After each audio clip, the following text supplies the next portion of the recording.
Hello, everybody, and welcome to the 2025 Midwest Organic Seed Summit. My name is Michael Lorden, and I'm the Assistant Director of Regional Programs with Organic Seed Alliance. If this is your first experience with Organic Seed Alliance, we're a nonprofit organization based in Washington State with staff around the United States. We work to support an abundant and diverse supply of organic seed through research, education, and advocacy, and we aim to put the power of seeds into the hands of growers. Before we begin, I'd like to acknowledge some of the organizations that have contributed resources to make this event possible. The Transition to Organic Partnership Program, or TOPP, is a nationwide initiative by the U.S. Department of Agriculture designed to support farmers and producers who are transitioning to organic certification. Its primary goal is to build a robust network to support producers as they navigate the challenges of a 36-month transition period required for organic certification. The program is structured around a network of partner organizations in 6 regions across the United States, including the Midwest. And I'd also like to acknowledge the Blooming Prairie Foundation, a 501c3 nonprofit grant-making foundation based in Madison, Wisconsin. Their grants support the organic industry and the cooperative business model, and we'd like to thank them for the support of this event today.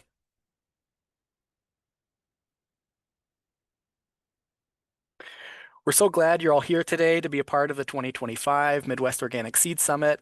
As you know, we'll be discussing cooperative seed economics, and our goals for today are to share knowledge with each other, build community with each other, and for those who are interested in carrying forward momentum from today's call, we'll start to plan out some future projects with each other. I put our agenda on the screen here. We'll spend the first hour looking back on the topic of cooperation as it has been presented at recent conferences, and then we'll get to know each other and explore the wide variety of ways in which we can cooperate with each other through seed work. The majority of our time will be spent in an open discussion with each other, like a big round table, and we hope that using the technology we have available to us, we'll be able to include voices from all across the seed community in these conversations. The last hour of the day is left purposefully kind of unstructured. The idea is that anyone that's interested in discussing collaborative projects can move into breakout rooms to talk and make arrangements for future meetings. And also, in my experience with summits, is that when the program ends, folks like to stick around for a while to chat and catch up with each other or meet new people. So that last hour is kind of your open room, open hallway kind of time where folks can go into breakout rooms or stay in the main room for socialization or community building. And I'm also willing to chat with anyone at that time to discuss collaborations or set up meetings. So we have people registered from more than 35 states and provinces around the country and several countries. This map I made earlier this week, we have even more people who registered from the Southeast and the Mountain West and then the Northeast and throughout Canada. And we'd like to just pause at this time to reflect on the importance of the planet we all call home and to honor our ancestors that saved their seeds even through times of immense challenges. And we acknowledge that for most of us, the places that we occupy are the ancestral, traditional, and contemporary land of Indigenous people. We collectively understand that offering a land acknowledgement does not absolve a settler colonial privilege or diminish colonial structures of violence at either the individual or institutional level. And we recognize that land acknowledgements must be preceded and followed with ongoing and unwavering commitments to Indigenous communities. We also acknowledge that the organic farming practices we promote largely originate within and continue today through the leadership of Black, Indigenous, people of color, and immigrant communities.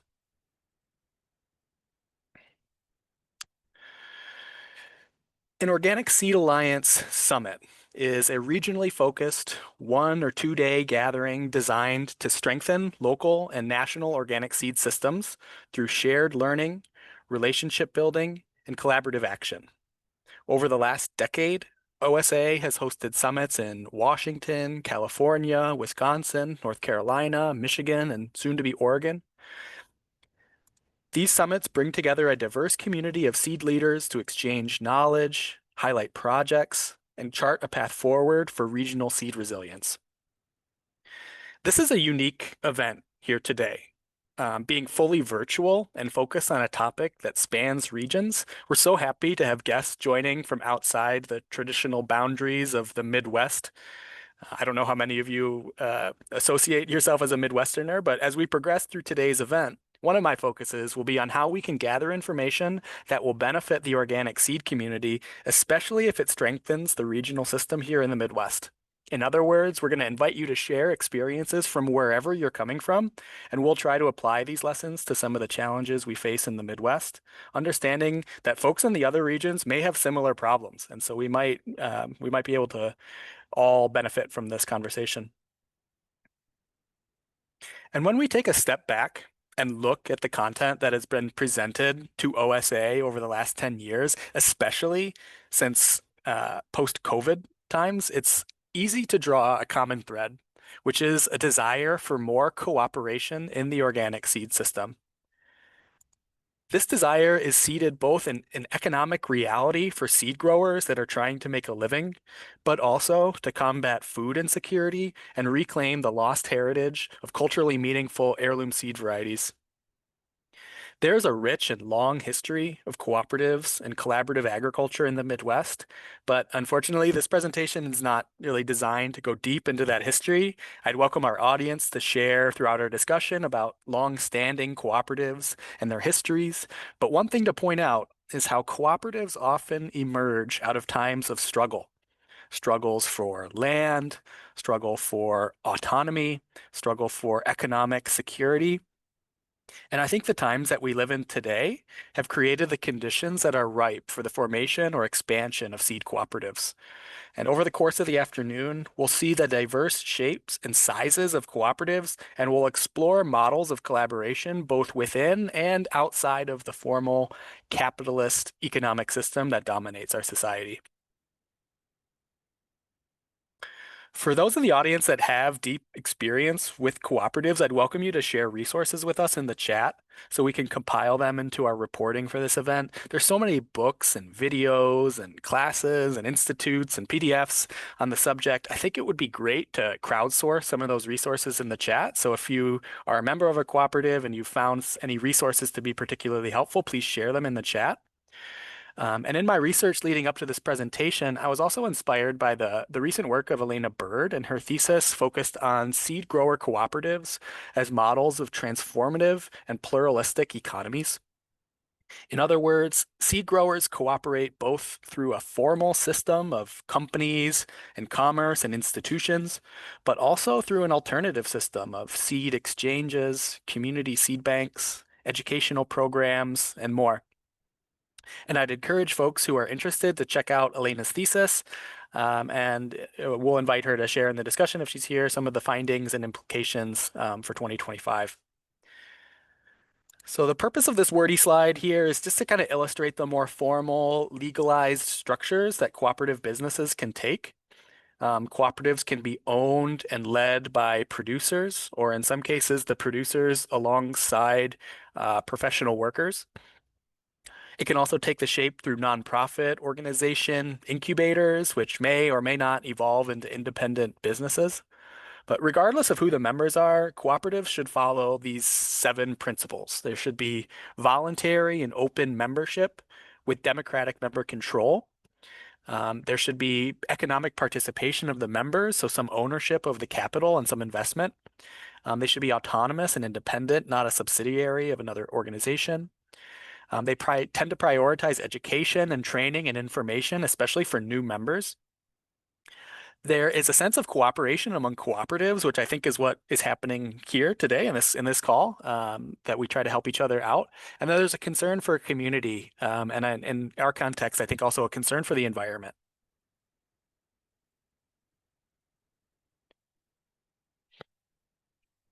And while one of our goals for today is to strengthen existing seed co-ops and maybe spur the creation of new ones, I want to acknowledge that there are so many ways that collaboration can take shape in the seed community. I've put just a few of the more common ways that I've seen cooperation manifest in the seed community outside of companies or businesses. And we'll take a closer look at these different models in the following slides, but cooperation could look like seed distribution networks, like a seed library. It could be plant breeding projects with participatory methods and decentralized variety trialing. It may be conservation of heirloom seed varieties in a community-based way or seed rematriation projects. It could look like a fair labor group or economic organizing group, like the seed worker organizing group, which I think we'll hear more about later. And it could look like educational programs and mentorship models, and so much more. So the rest of this kind of introduction presentation is going to focus on cooperative seed projects, especially those that have been shared with OSA over the last 5 or 6 years. And as we move through these examples, I'd invite you to reflect on how these projects are transformative for our economy and to appreciate the pluralistic or diverse ways in which people are engaging with seeds and their communities.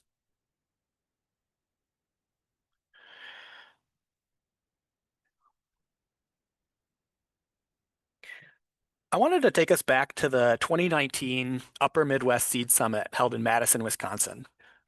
The event brought together about 50 seed growers, breeders, researchers, and educators to discuss our regional seed system.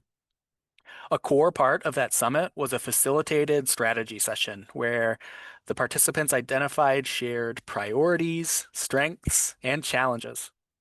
And based on the strategy session, the group identified several key opportunities, which included developing diverse crops specifically for this region and fostering new seed businesses to produce and market this regionally adapted seed. They also saw opportunities to build a wider seed network with more diverse farmers and to create practical resources for those looking to add seed production to their farms. Also, to create models for decentralized or citizen science research and to grow public awareness among local food consumers about the importance of regional seed. So, two major issues here in the Midwest that the group pinpointed were the fact that there are few regional seed companies and subsequently a lack of investment. And there's a loss of farmer knowledge and access to the appropriate equipment, especially over the last 100 years. And there was a desire throughout this summit to continue building collaborations and strengthening the regional network, which led to several new projects, including the Midwest Collaborative Plant Breeding Network.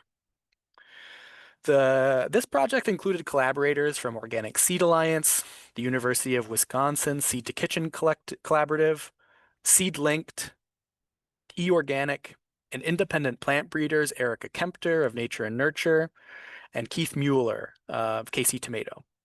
And the goal was to develop new locally adapted crop varieties, especially for organic systems in the upper Midwest. With funding from the USDA, the project brought us all together to work on plant breeding and variety trialing, especially using online tools like SeedLinked for data collection and sharing. The project team provided training and resources to support on-farm plant breeding and testing, especially with crops like sweet potatoes and sweet peppers and tomatoes. And the project started in 2020, going through 2024.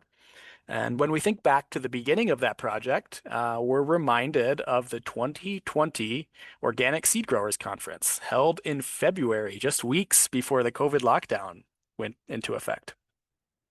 And while the pandemic was seemingly just right around the corner, the organic seed community was gathered in Oregon, and we were offered several presentations that touch on the theme of cooperation in seed production. So for example, Petra Page-Mann of Fruition Seeds shared the challenges of growing biennial crops in the Northeast region and about their collaboration with other market growers, explaining how they share different parts of the process with partner farms in their region and beyond. And we know that market growers, they produce large population sizes for selections. They might grow 2,000 cabbages or 4 acres of kale. And after selecting the next generation with the farmers in these big population sizes, Fruition Seeds would either grow the seed crop themselves or send the stecklings or living plants to other collaborators who could grow the seed. For example, they might send carrots out west.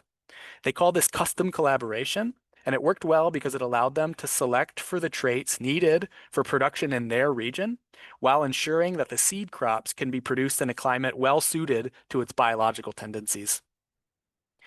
We also heard from a seed cooperative in Spain, which produces heirloom varieties that are adapted for their region and their cultural heritage. Like so many other folks, the presenter shared how large seed corporations did not offer the seeds that were desired, and so the community took it upon themselves to establish a seed grower collective. This involves setting up marketing channels, seed grower education programs, and more. Also, we heard from OSA's own Jared Zeistro an update on the TOMI project, the Tomato Organic Management and Improvement Project. This collaboration aims to release new varieties of tomatoes that are resistant to fungal pathogens and also have excellent flavor and marketability. And we learned how these breeding projects decentralize their variety trials so that new crops can be evaluated in diverse environments across the country. And prior to 2020, there are a lot of examples of similar projects that OSA has been involved in, all under the umbrella of participatory plant breeding. And while this wasn't an OSA event, I wanted to add a slide here to uplift a series of webinars coordinated by Seed Savers Exchange in 2021. Shout out to any of the Seed Savers Exchange staff on the call right now. For me, this series was extremely informative, and I'd encourage anyone to revisit this series on YouTube if you want to broaden your perspective on the issue of indigenous seed sovereignty and rematriation. And if rematriation is a new concept for you, it focuses on returning ancestral seeds considered plant relatives to their originating Native American communities. And the panelists emphasize that rematriation is not just about moving seeds, but it's a holistic process of cultural and spiritual healing for both the seeds and the communities. It strengthens intergenerational connections and rebuilds seed and food sovereignty.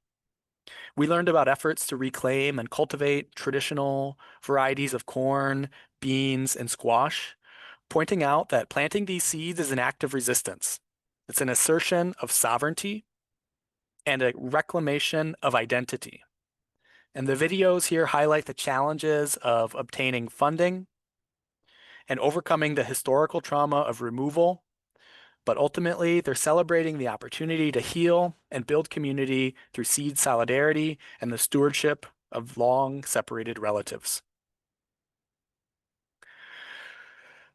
Shortly after, at the 2022 Organic Seed Growers Conference, the concept of cooperation and collaboration was everywhere. I wanted to highlight just a few of the presentations and their impact. So first, a panel discussion on the crucial issue of labor in the organic seed movement, featuring a range of voices from growers, cooperative managers, and advocates. The core themes revolved around the pervasive problem of undercompensation and undervaluation of agrarian skill, which undermines the sustainability and quality of regionally grown, organic, and biodiverse seeds. Seed growers shared about financial struggles, emphasizing that current contract prices often fall short of a living wage and in some cases even disincentivize quality work. And coming out of this panel, a seed worker organizing group was founded, and to this day, the group is actively engaged in supporting seed workers and advocating for better pay and conditions. Next, we had a super practical workshop led by two seed cooperative managers. There was a deep dive into Snake River Seed Co-op's sophisticated inventory management system, which is crucial for managing hundreds of varieties, germination tests, assigning crops to growers, managing payments, and fulfilling orders. It was really incredible to see. And Dan shares his own advanced inventory system built using Google Sheets for the Turn to Soul Cooperative in Quebec, demonstrating how he tracks seed lots, packing orders, and germination tests. So this was a great panel if you are in the business of selling seeds and working collaboratively. The third panel here featured speakers from regional seed networks in Europe, from France, Belgium, Italy, and Spain, as well as North America in Quebec. And it discussed the challenges and strategies for their collective seed projects. We learned about several projects, including an organic grain co-op in Canada, and we may have some folks here from that group. But ultimately, this panel discussed the economic viability of community-focused and farmer-led seed initiatives. And the speakers repeatedly emphasized the need to educate the public about the value of the seeds and their role in a resilient and sustainable food system.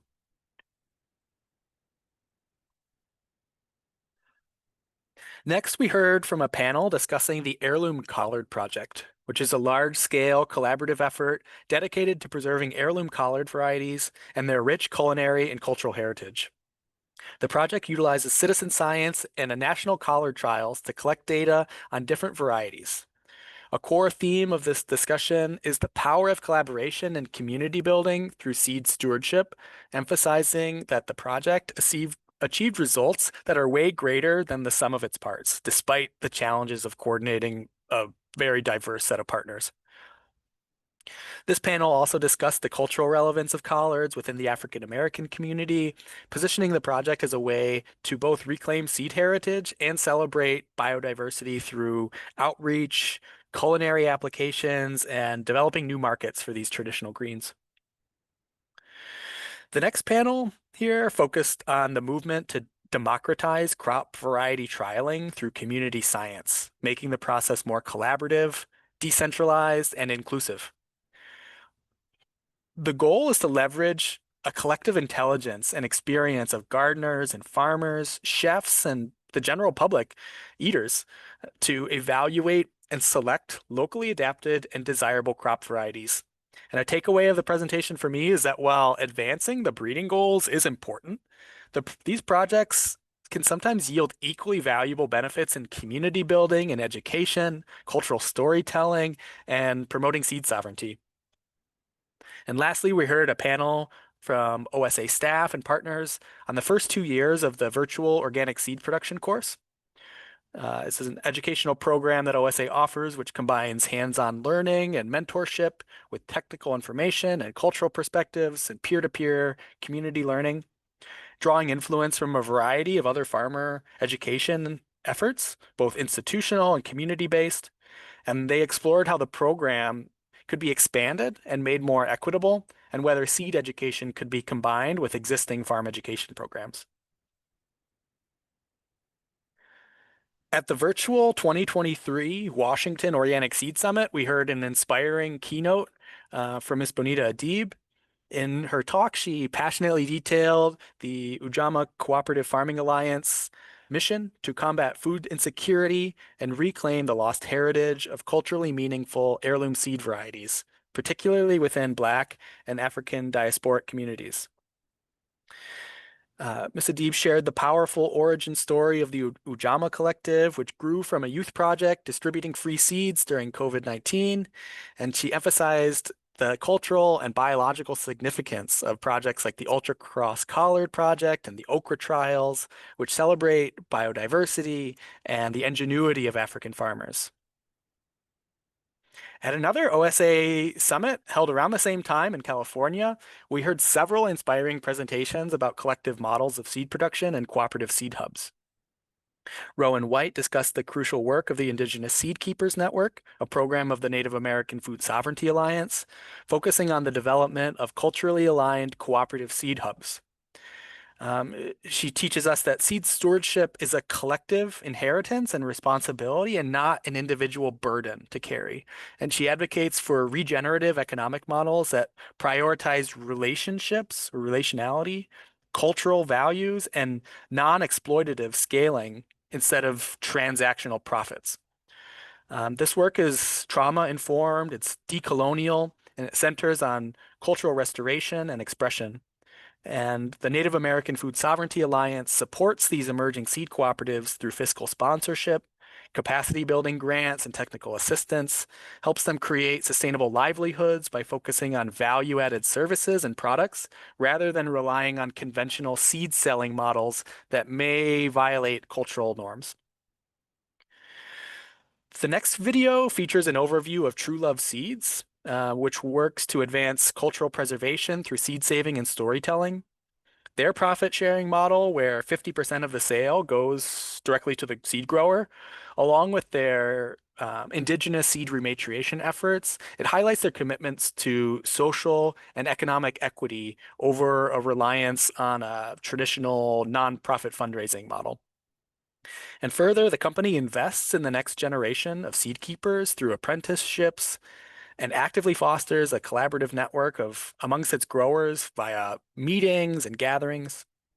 And finally, we heard from Second Generation Seeds, an organization dedicated to developing collective models of seed production rooted in the principles of historic cooperative organizing and mutual aid.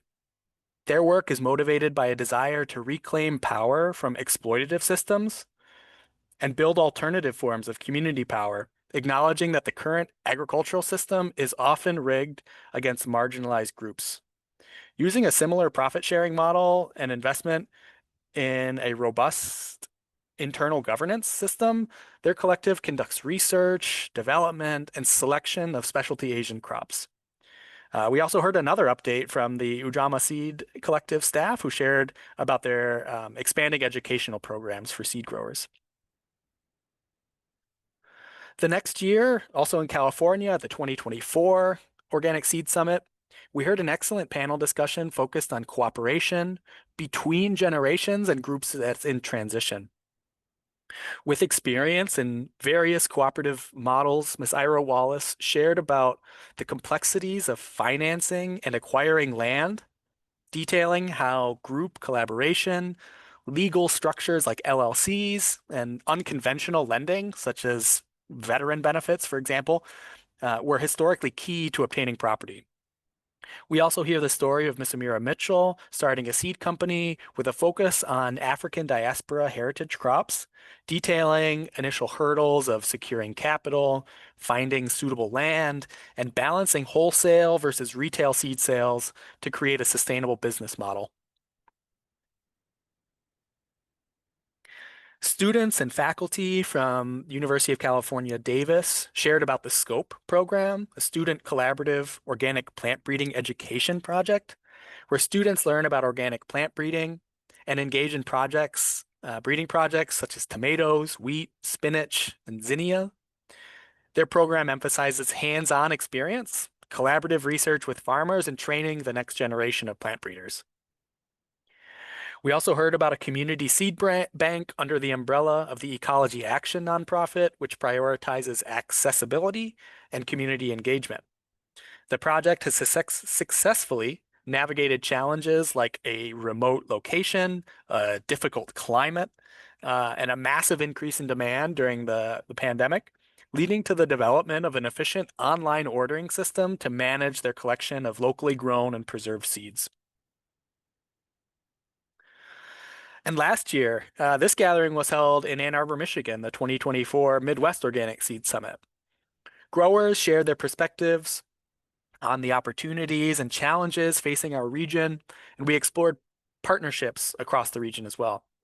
Attendees discussed how they were using different marketing and sales strategies to communicate with their consumers or their partners, a process of educating consumers about the seed and its direct connection to high quality food. The group also explored strategies for how to transition to organic production and how to keep an organic certification as a seed grower. And another discussion at the summit focused on the health and the spiritual benefits of working outside in the garden for all ages, along with how to take proper care of our bodies and our minds while we work. A theme of the day was how can we work together more, which was a major driver prompting today's event to take shape. Finally, we're here in 2025 at the Organic Seed Growers Conference, where the theme of cooperation was widespread again. We heard several participatory breeding projects from the grain value chain to breeding specialty tomatoes to a wide range of crops being developed in Canada, being led by farmers.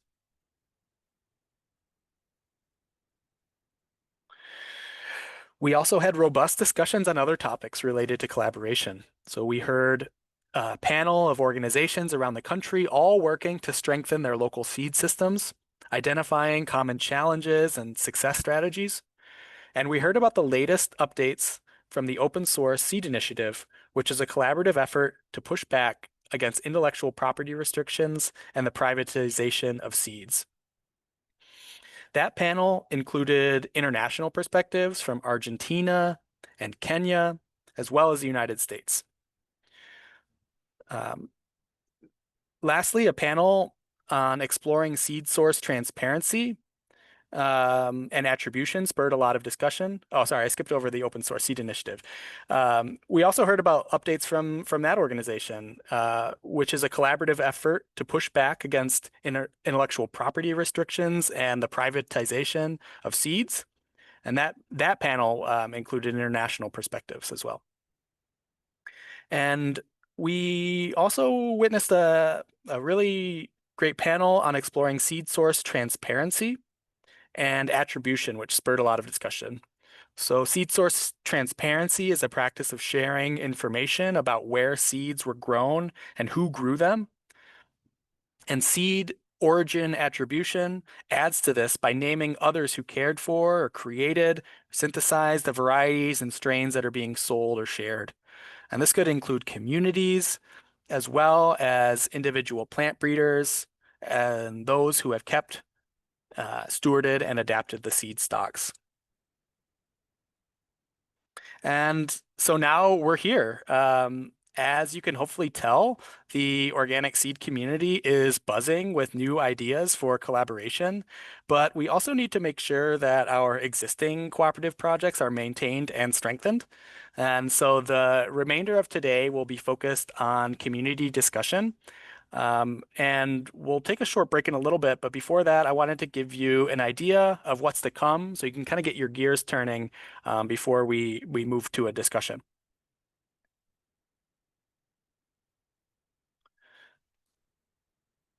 So we'll have an activity where we'll introduce ourselves first, but the focus of today is going to be on these roundtable discussions.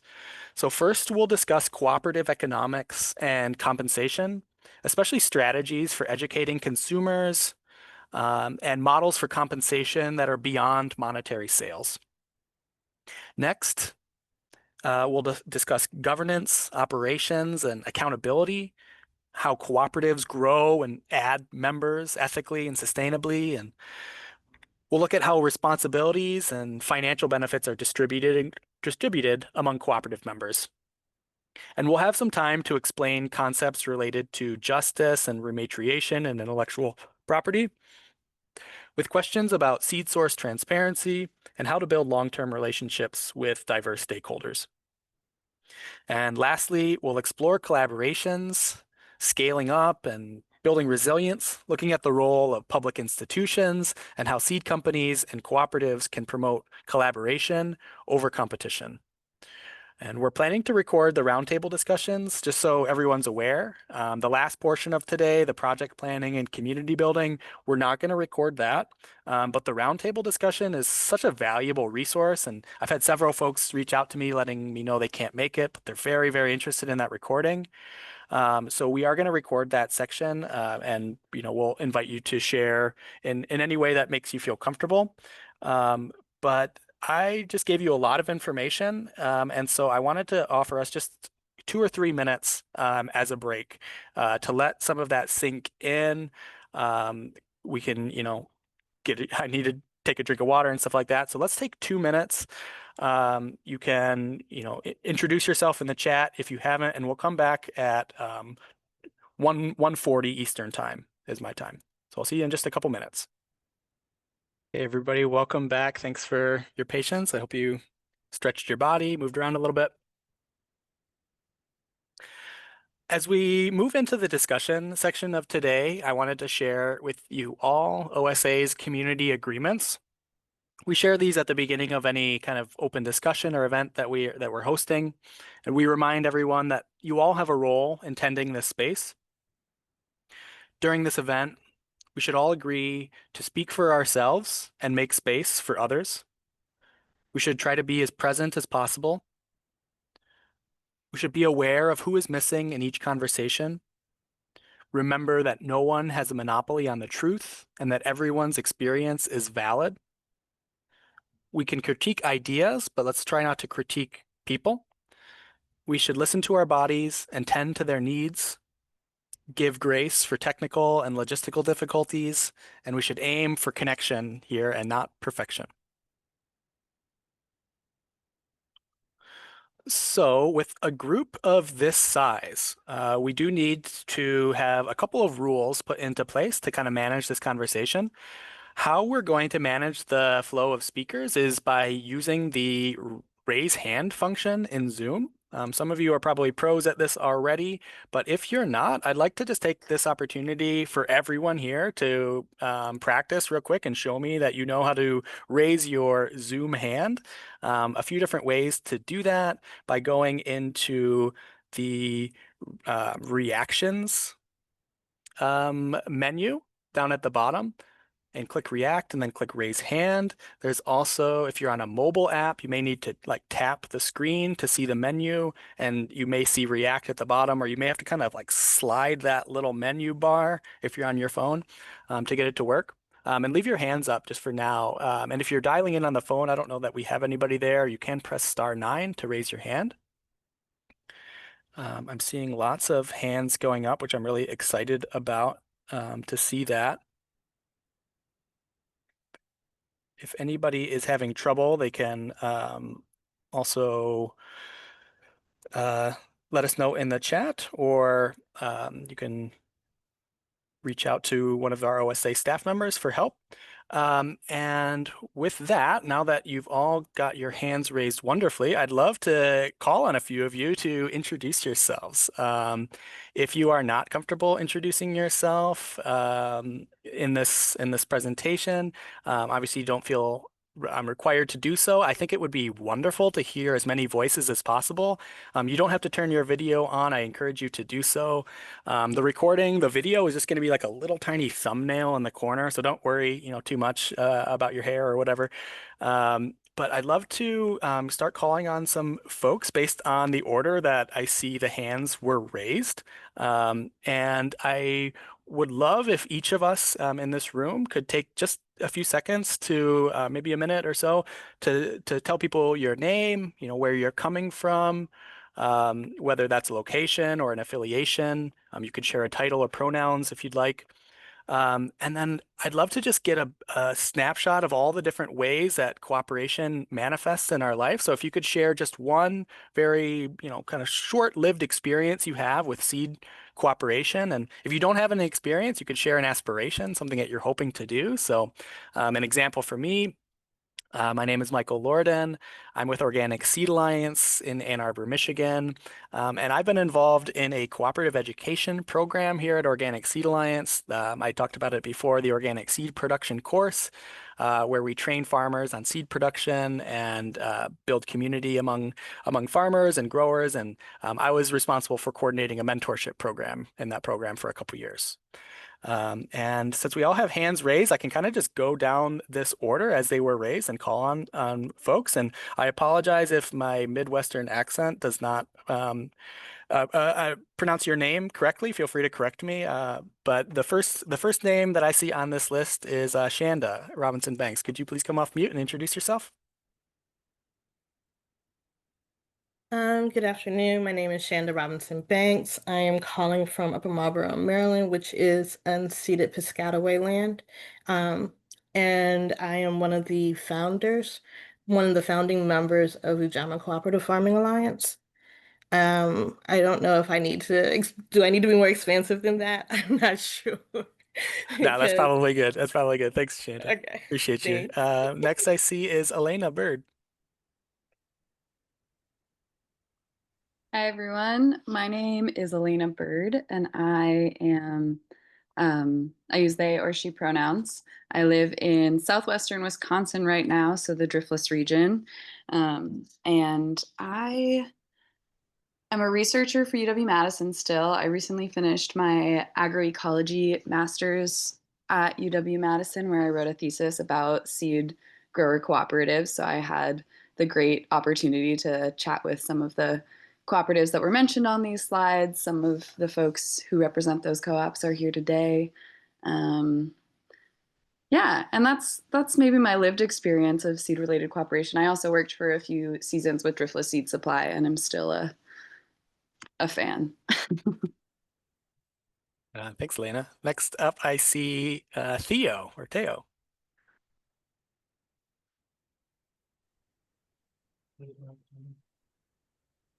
I'm I'm Theo, he, him, and I'm in Ontario, Canada. And I do very non-commercial cooperation with various friends and acquaintances of swapping seeds back and forth, where we sort of just say, hey, this is working well for me. I want more people to know about it. Can you try it out and tell me? Wonderful. Thank you so much. Glad you be here. Glad you could be here. Next up on this list, I see Katie Brandt. Hi everyone, I'm Katie Brandt. I use she, her pronouns. I'm in Michigan. So an example of collaboration, I teach the MSU Organic Farmer Training Program, and I am continually inspired by students going through that, new farmers. And one of them this year was Shane Bernardo, who's looking to do a seed collaborative effort to bring seeds of the Philippines back to the diaspora. Awesome. Thanks, Katie. Thanks for being here. Looks beautiful out there. Next up, I see Holly. Hi everyone, my name's Holly. I'm joining all the way from the UK. I'm super curious about cooperative and collaborative ways of working. I am a farmer, but I also work for the Gaia Foundation Seed Sovereignty Programme, and my main role is facilitating a participatory plant breeding project. And I work with a really wonderful group of farmers that are all breeding adaptive populations and really keen to explore what collaborative working looks like and where we go from here. So thank you for having me join you all this evening. Well, my evening. Yeah, thanks, Holly, and good evening to you. Next up, with their hand raised, I see Katie J. Hi, I'm Katie Jezerin. I am farming here in like the Cincinnati area, Northern Kentucky. I'm a grower with True Love Seeds, and as you mentioned, Michael, they're not maybe technically cooperative, but use a lot of cooperative values and models, and so I've really felt very lucky to be in with them. And I've also been doing the Ira Wallace Seed School, which I think Ujama is also a big part of for the last couple months, and that has been really special.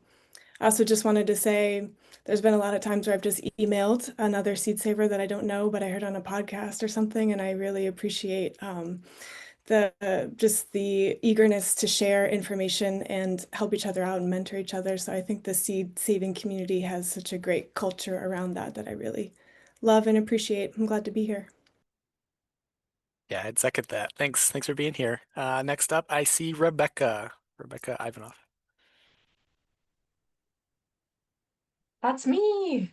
Um, I am calling in from Guelph, Ontario, Canada, and I, like Michelle, who put her intro in the chat, I work implementing the Bauta Family Initiative on Canadian seed security. So working with wonderful seed folks all across this giant country of ours, and but particularly I work here in Ontario, and I use she, her pronouns, and I think one of the things that came to mind when thinking about cooperation was how humans and plants cooperate together.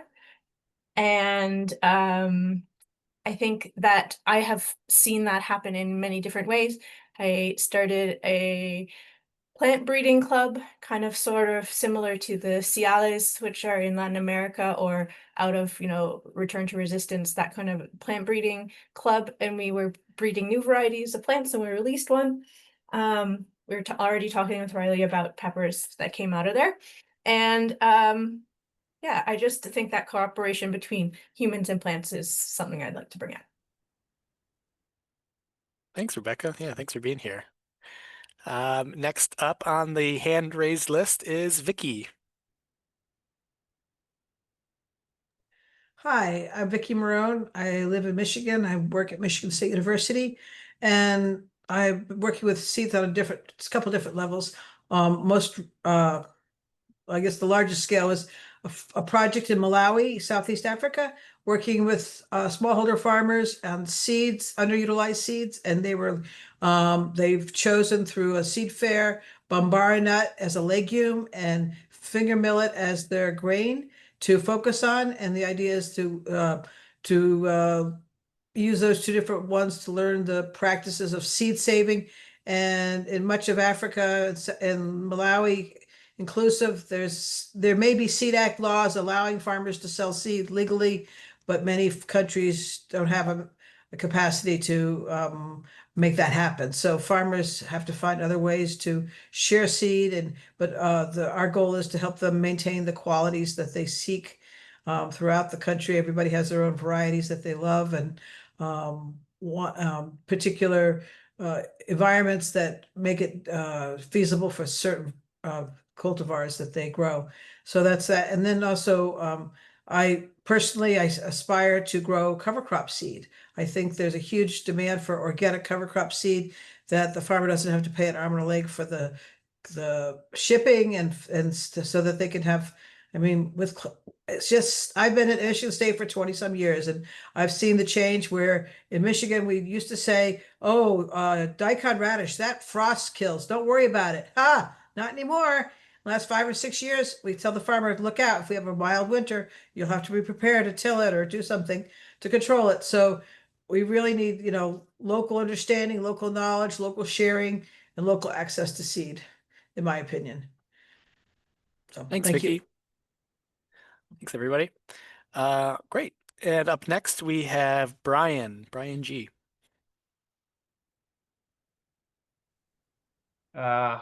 Hello, everyone. I am in southern Indiana, just outside of Louisville, Kentucky. So situated like along the Ohio River and next to like the falls of the Ohio, which are now kind of partially underwater, but that's a geographic feature of the land of where I am. I use he, him pronouns. I work with the Organic Farming Research Foundation. So our organization does research and education and advocacy around organics. We have coordinated on some projects with the Organic Seed Alliance in the past.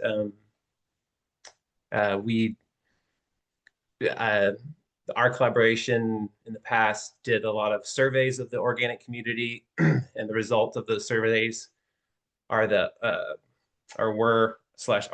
state of the organic seed report that Organic Seed Alliance has, and then the Organic Farming Research Foundation did the National Organic Research Agenda, or what we refer to as the NORA report. I'll put it in the chat for folks if they want to see that. And I'm also a farmer, and my current seed work and fascination is with broom corn. I'm a farmer and a broom maker.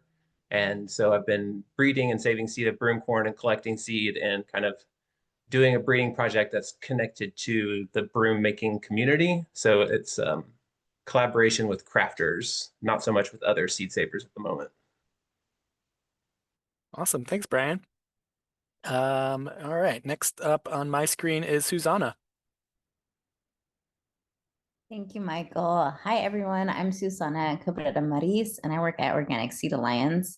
And I will be your IT help today. So if you need anything, feel free to message me in the chat or place something in the chat and get a hold of me. I'm happy to help. I am located in Washington, over on the Olympic Peninsula. However, I spent 5 years in Iowa, so I feel very, very, very strong connection to the Midwest. Love it out there. I'm happy that you all are here doing your work. One lived experience of seed-related cooperation. I do a lot of seed sharing. I would say that's probably the number one thing I love to do. I think there's nothing better than sharing some seeds and working together to develop crops and support one another. Thank you all for coming. Awesome. Thanks, Susanna. Next up on my Zoom list is Mike Levine. Hey, Mike. Hi, everyone. Yeah, Mike Levine from Nature and Nurture Seeds. I think Erica is here as well, Erica Kempter, coming from the Ann Arbor, Michigan area. And I guess while not formally a part of any co-ops yet, I feel like I do a lot of collaboration with other seed growers and trying to learn more about cooperatives and trying to figure out how we could maybe join one or form one without necessarily having to do all the heavy lifting ourselves of doing that formation because we don't have a lot of extra time, but definitely interested to hear about collaborations and cooperations with others. So thanks. Cool. Thanks for being here, Mike. Next up on the list, I see Marianne. Hey guys, so I'm joining from Canada, from Eastern Canada in Montreal particularly. I work for an organic grain cooperative here in Canada. We're about 145 members. So it's a lot of fun. I take care of their seed sale program. So, and I mean, experience with seed related experience. Well, there's quite a bit, but they're mostly related to soy, corn, which is our main crop here. So we're doing a lot of trial testing for organic hybrid corns to see which one performs the best, and trying to prove that organic it could yield as much as untreated version. So we're putting a lot of effort into that, and showing like the viability of like organic options to producer. But things take time to change, so it's quite a long road. Thank you guys for this today. Yeah, thanks for being here. Up next on the hand raised list is Steph Funk. Please introduce yourself, Steph. Hey, folks. My name is Steph. I use she, her pronouns. I am based in Chicago, Illinois. It's great to see so many folks on the call. I also work with the National Sustainable Agriculture Coalition, and I see a lot of members, including OSA. I am an avid gardener and aspiring farmer, and very curious about seed saving and distribution. I obsessively collect seeds throughout the year, and I distribute them among my neighbors and at my local farmers market. And I'm really curious about becoming a more codified business entity, cooperative. So folks in the region near Chicago might want to work with me. I would love to connect with you. Thanks, folks. Great, this is awesome. Next up, I see Stephanie.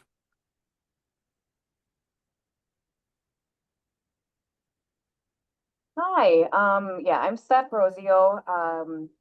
So I work at the Forest County Potawatomi Farm, located northern Wisconsin, roughly between Leona and Wabeno. I am the aquaponics technician, outdoor produce production person, one of the farm technicians, the tour guide, and anything else that comes my way. I am not really a part of any cooperation, but I just became, I guess, part of the Indigenous Seed Keeper Network. So that's something fairly new. And I've actually been in contact with Jessica Greendeer about getting Potawatomi related seeds. We're working on an exchange before the end of the year.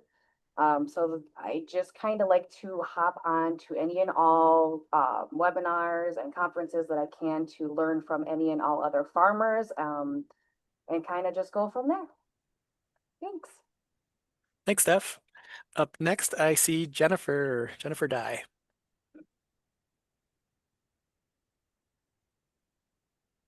Sorry, I don't have much to add aside from what I put in the chat. I'm at the Detroit Public Library. We have some seed programs here, which are still pretty much informal, and I'd like to do more. Great, you're in the right spot. Last hand I see raised is Miss Adams. Go ahead. Yes, I am also here in Michigan, in Detroit, Michigan, working with MSU and getting with more understanding through the organic processes through TOPP and building on our seeds with other co-ops in the community like Keep Growing Detroit and having gatherings in the community to give more awareness to seeds and remedial things that to support healthy goals in our community. And so that's where our passion lies there. Great. Thank you so much for being here and sharing your perspective. Another hand raised up. Kelly, go ahead. Thanks. Kelly Maynard. I'm a cooperative development specialist with the UW, University of Wisconsin Center for Cooperatives, here on the Madison campus. I help people start lots of different kinds of co-ops, but I was involved a little over a year ago with a group that was exploring starting a co-op and still may in the future, a seed co-op. The Elena mentioned earlier. So yeah, here is a resource on the co-op model generally, and also our center is part of a national network of co-op development centers. So if you are not in the upper Midwest and want to connect with a co-op development center near you, I can help do that. Awesome. We appreciate you being here, Kelly. A few more hands raised up. If you want to introduce yourself, please raise your hand. Or when we get through everybody, we can just come off mute. Next, I see Alexis. Please go ahead. Hello, everyone. My name is Alexis Yamashita. I use she, they pronouns. Wonderful to be here with y'all today. I am calling in from Burlington, Vermont currently. I just moved up here last year from Virginia, so I still have a very strong connection to the Southeast and all the seed work down there. As far as my cooperative experience goes, I am a founding member of Ujamaa Cooperative Farming Alliance. I am also a food system PhD student at the University of Vermont. And the current focus of my work is looking at participatory methods of plant breeding for the regional adaptation of culturally meaningful seed varieties. Thanks, Alexis. Glad you're here with us today. A few more hands have come up. I see Aaron. Go ahead, Aaron. Hi all. Hi, yeah, my name is Aaron. I am a market garden farmer and seed saver on the Sunshine Coast in BC, Canada. I guess my seed-related cooperation would be doing some seed trials with the Seeds of Diversity group, and then also buying my seed from the BC Eco Seed Co-op here in BC, and yeah, hoping to develop my skills further as a seed producer, and yeah, that's me. Thanks. Nice to be here. Thanks, Aaron. Nice to have you here. And I have one more hand raised. Chris, go ahead, Chris.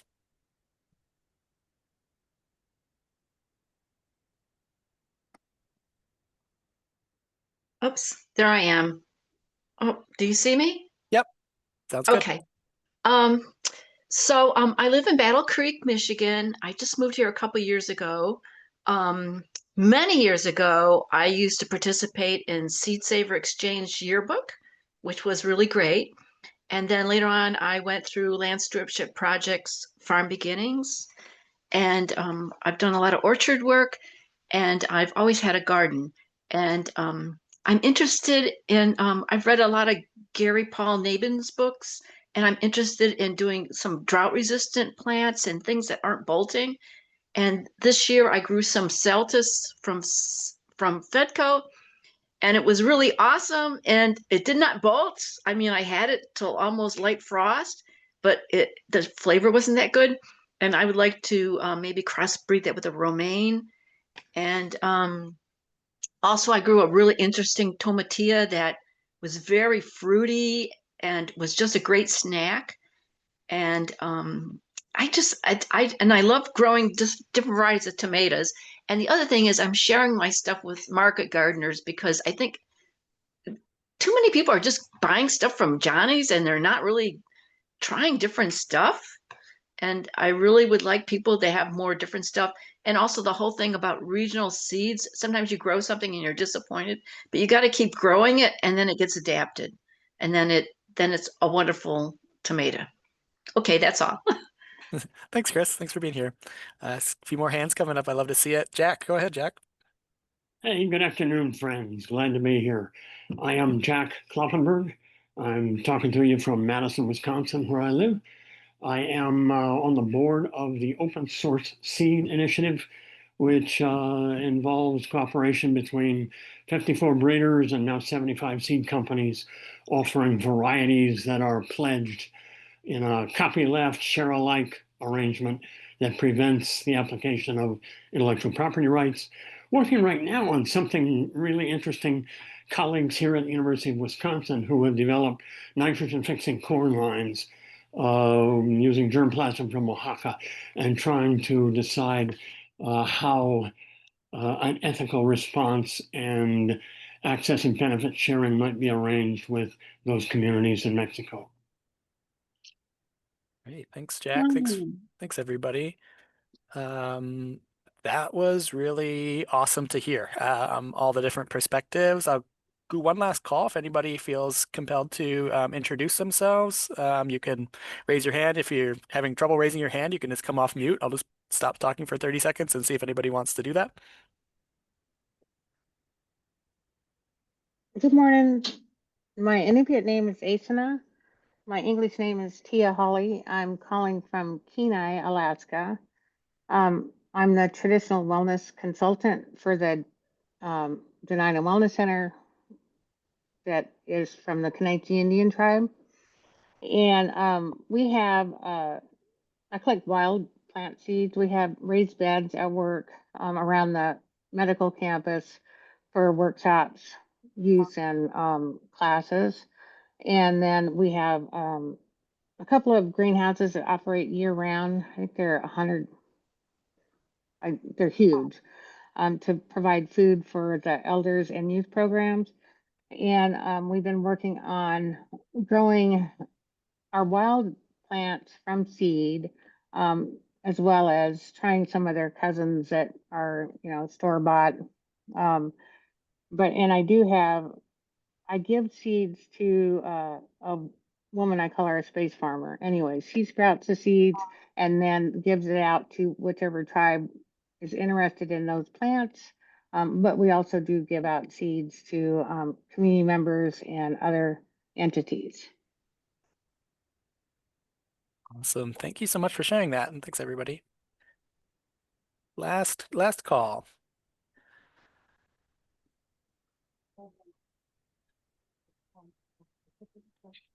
All right, not seeing anybody. That was really, really cool. I love hearing all the different projects that everyone is working on. Hopefully you heard somebody in the room who you think I'd like to talk to that person, because at the end of the day today, we'll have some opportunities to reach out to those people and say, hey, you want to jump in breakout room number 6 with me and talk about cover crops or whatever it is. So I'm really happy to see you all sharing and being open with your experiences.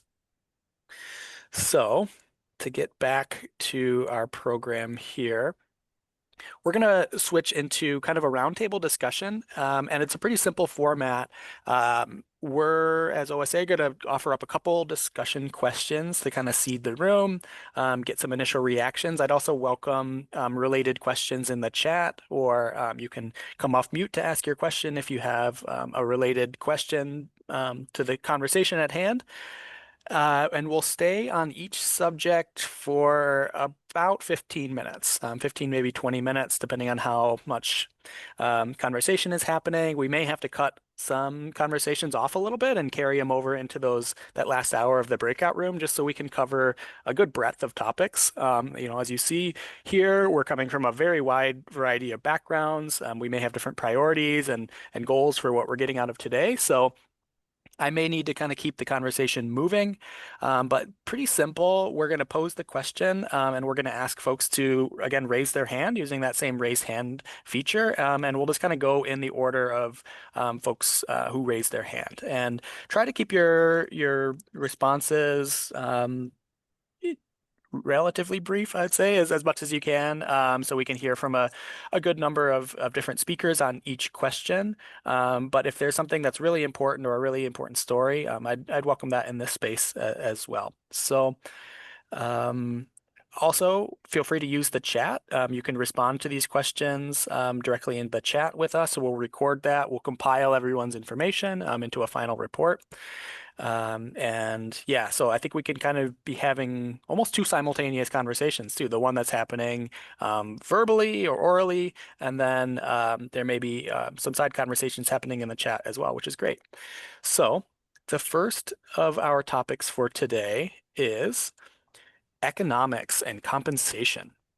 A really big topic that we could probably spend all day on. It might be hard to cut it off at 20 minutes, but a couple of questions that have come up for me based on all of the the presentations that I covered at the beginning and all of countless individual conversations I've had is trying a lot of folks are really trying to understand what strategies can we use to educate our consumers, customers about the value of our seeds, about organic seeds, regionally adapted, culturally meaningful, whatever the seeds that you're growing, whatever characteristics of those seeds is valuable. How do we communicate that value to customers? Or if you're inclined to answer the second question of beyond a sales approach or monetary sales, what models can we use to compensate seed cooperatives and the seed growers that work in these cooperatives? So again, feel free to raise your hand here, or if you're inclined, you can start typing your answers into the chat, and we'll see what ideas we can generate here.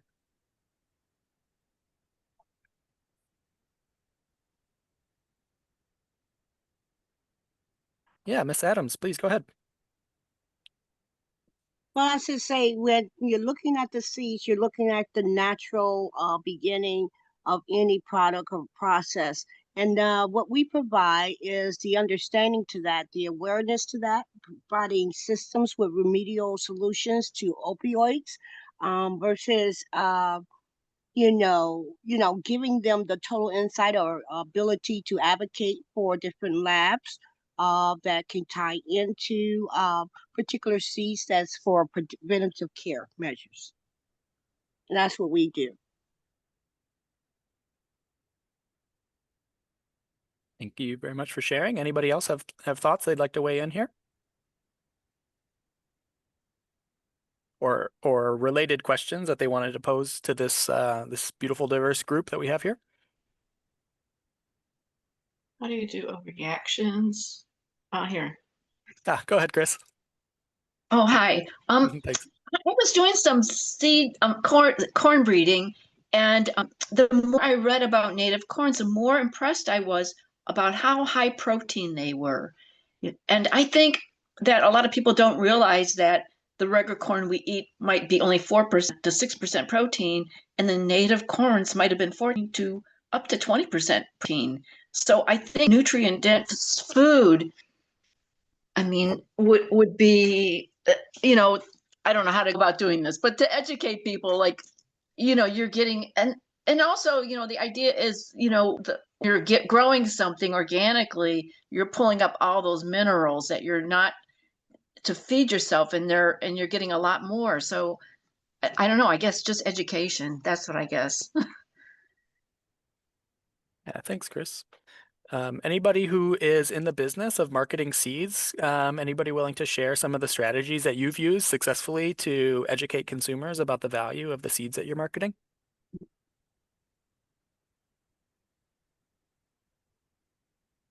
This is Tia. For me, since the seeds that I do are wild,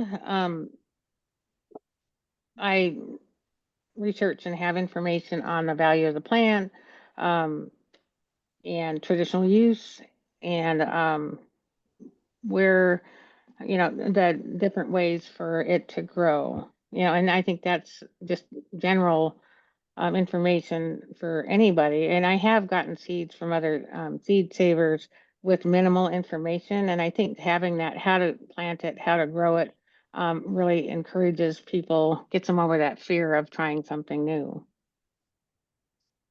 Yeah, excellent, excellent. Thanks. There's some discussion in the chat as well about kind of having a club, or I've seen similarly marketed as kind of like a seed CSA, where customers who support the seed company with a regular amount of money or some contribution get access to seeds that may be rare or maybe not otherwise commercially available. Wondering if anybody could speak about that experience or related experiences with projects like that. Well, when I think about recipes, I look at how they do enhance the nutritional value to soups and different things of that nature, tying it into maybe a storytelling, and putting that into a lot of the automation now for lifestyle management skill sets, to help people, make micro habit changes, to that, things that is nutritionally enhancing or reducing certain urges and cravings. We help, kind of point them in the right direction. So if it ties into a particular meal kit, then so be it. And if they like the seeding to that soup or what have you that we provide through our farm, then yeah, we basically give them more insight and a more nutritional understanding of it if they inquire.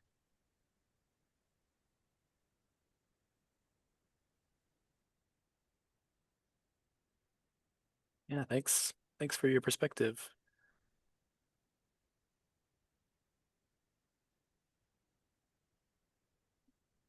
Maybe I'll add something. I guess maybe emphasizing the importance of decentralizing the seed system. And I think a lot of people are aware of localism and some of the benefits, but yeah, just like enforcing those ideas that local economy benefits them. And I guess coming back to the idea of in marketing of like what's in it for me. And so encouraging them to realize that supporting a local seed company is beneficial for their local economy, their local ecology, and the idea of adapted seed varieties that will do better for them and their communities' food security and seed security and sovereignty. Thanks, Aaron. Yeah, Elena. Yeah, I think these are all really awesome contributions. And going off of what Theo or Teo said in the chat about writing longer variety descriptions, I think one thing that I have found is that for some people, they just are really craving the relationships that seeds can bring. And so many people in this conversation are doing that work around relationality in seeds and seed stories. And so I think telling those seed stories, adding them to your variety descriptions, can go a long way in people just wanting to participate in that story and in perpetuating that story. And another beyond variety descriptions, I really loved Snake River Seed Co-op has zines about seed saving, which I think are really easy to engage with and fun to pick up and make you feel like a part of their very cool network. So yeah. Great. Yeah, definitely storytelling is great for communicating that narrative. Yeah, thanks. Alexis, I see you. Yeah, I had some thoughts, and I think this very much fits into the conversation. And some points that have already been made. Just kind of reflecting back on, my experiences being a part of Ujamaa. Also, side note too, how I got started with seeds is through Southern Exposure Seed Exchange. And thinking about the concept of marketing, and I feel like cooperatives and collectives that have been a part of, we like to look at it from like the perspective of community engagement, which I think really fits in with the storytelling and also, really kind of recontextualizes, that space and kind of modulates it from something that feels a little bit, kind of sterile and businessy to something, more engaging. Also, just kind of as a random offshoot, something that has been, a significant source of discussion with realizing if you are, engaging in, selling seeds, there is that, kind of question and, really speaking from a seed company perspective of how to use mechanisms such as sales and promotions. And, something that, has come up as a source of conversation several times is how to effectively use those strategies and understanding that they can help, like lower monetary barriers to access seeds. And also to be careful about using sales and promotions and just avoiding ways that it can also like miscommunicate, devaluating seeds and also like the labor that goes into seeds. So just not necessarily an answer, but just like a, open question to continue to think about is, again, some of like maybe more the traditional marketing mechanisms and how they fit in, how they can be, the proverbial double-edged sword, and thinking of ways of how we can modulate, more marketing. I think this really fits into cooperatives and collectives, to really actually, really invite more community engagement into that conversation. Great. Awesome. Yeah, really great perspective there. And I love a good open-ended question. Thanks, Alexis. Katie, I see you with your hand raised. Go ahead. Yeah, thanks. I was thinking about this is not something I was involved in, but I saw an example from the Baltimore Seed Commons. They do this thing where they pick like a seed of the year, and on their social media and on their website, they encourage everybody to grow that one out, and they just do a deep dive for the whole year. And I thought that was really cool. Kind of push back against the temptation for so many seed companies to have huge catalogs and so many varieties. And I think it's cool to kind of like push back against that a little bit, slow down, and just like really appreciate and like deeply value even just one. They just did black eyed peas. Just like all of these seeds and plants deserve, so much attention, and I think they get drowned out sometimes. So just picking one thing and making it really special, I think is kind of cool. The other thing, for the second question about how to compensate seed cooperatives in addition to monetary sales, I should have also led with this too, but I'm really thinking discerning about starting a regional seed company here in the Ohio River Valley. And part of what excites me about just that idea is uplifting the work that's already happening that is so amazing. And so I think besides, yeah, just like monetary dollar amounts that can be given to seed growers, just giving them a platform to like tell their story about what they're already doing. So if there's anything that just expands people's awareness of what's already happening. And so that happens with like websites where the seed growers are listed and there's links to what they're doing. And so rather than being competitive or secretive, so many seed companies, you don't know where the seeds are grown. It's the opposite. It's like, here's someone who's doing something amazing. Let's support their work. And also you could buy their seeds here, but they're also, doing like all these other things that are really great.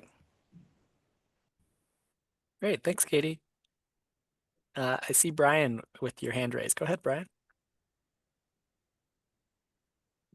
I almost put my hand down because I feel like it just got covered, but I wanted to share that with, and again, this is not something that I did personally, but a story that we did at the Organic Farming Research Foundation highlighted the research being done at Cornell called the Organic Microbiome Project, which is a very interesting project that's connected to a lot of organic seed breeders that's monitoring the living part of soils and the populations of soil microbes that are happening through changes in practices and also with seed breeding.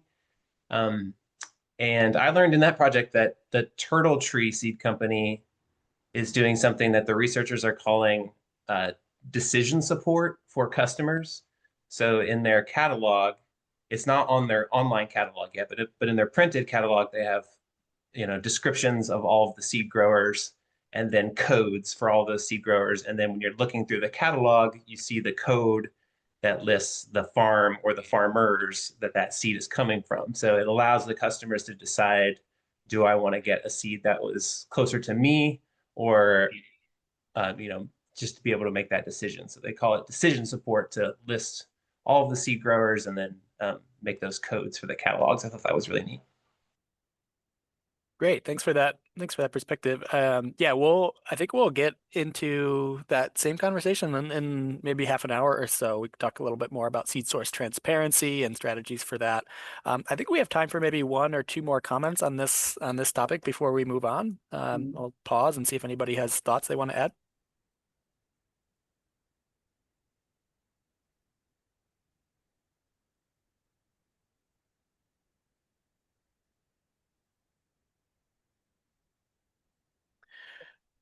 Cool. Well, the next subject is another complex Sorry. one. Oh yeah, Vicky, go ahead. One approach that is used largely in the developing world is seed fairs, and that's where farmers bring their favorite varieties and share with. It's almost like they provide the quote sales pitch, if you will. I like this variety because of my soil is heavy clay and it does well. And despite the difficulty for the roots, it produces early, that type of thing. So then they bring the seed along, and they bring seed along enough to share some seed. So there you get some seed exchanges, but then you're getting the farmers sharing their knowledge, their perspective, a little bit about their environment, and it's a lovely interaction where farmers are learning and sharing from other farmers. That sounds awesome, Vicky. I think I'd be a kid in a candy shop in a seed fair like I that if know that was me. it's like, oh, I want to try that. That's great. Yeah, that would be really cool. Even like a virtual event like that would be cool to see all the different folks around the country with and all of their different seeds that they're offering. Last call for comments on compensation and economics before we move on to like governance and operations.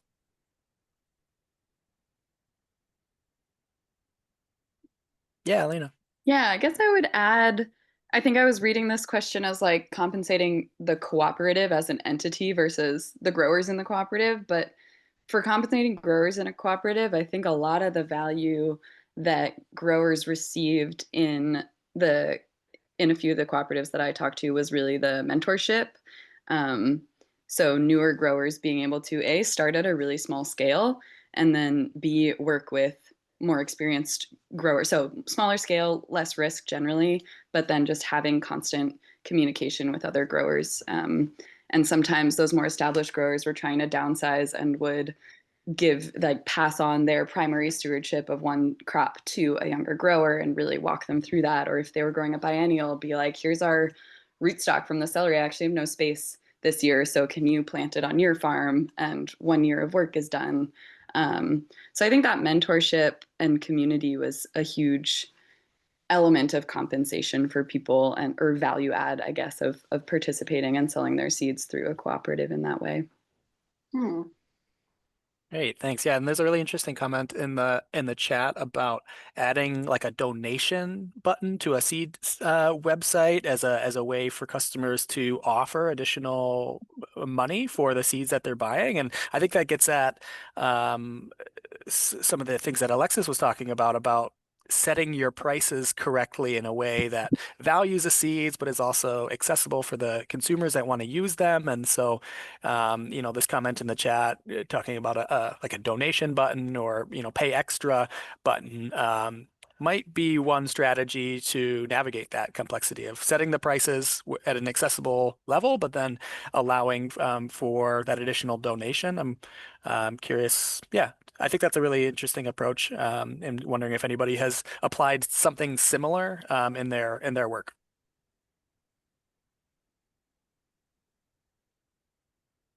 Yes, I'm going to say I have. We find it necessary, as I pointed out, to have someone online 24/7, a virtual assistant to assist with certain particulars and resources that we offer. And it's more engaging to have that as a tool a booking link, a donation link, something to that effect. But working on that type of uh, integration to your website, you have to have a budget. You need to, if you want to perform a campaign around that, a video. So it takes a lot.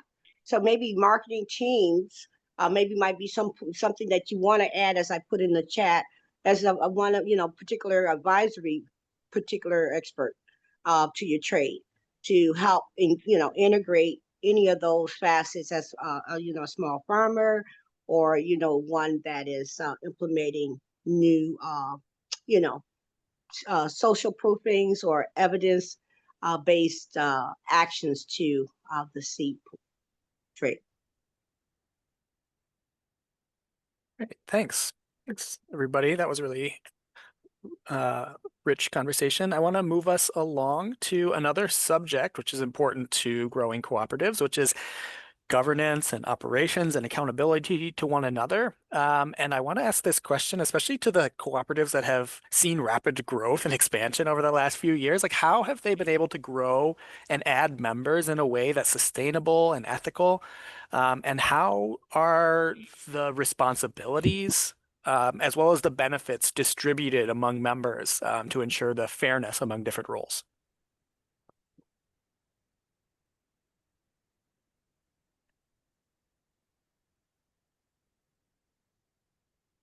Yeah, Shanda, I see you. So I'm not going to actually answer your question That's fair. because that's not what I do, apparently. I think that generally speaking, when you are growing your cooperative, you have to pretty much kind of like lean into the understanding of what's the basis of your community. Like cooperatives by nature, by definition, and sorry, this is putting my lawyer hat on for a minute, or my law degree hat on for a minute. They are community interest, vehicles, right? So if in fact if you're creating a cooperative, the first thing you need to do is identify what makes you a community. And then you have to identify how that community feels about the responsibilities that you all are going to be sharing.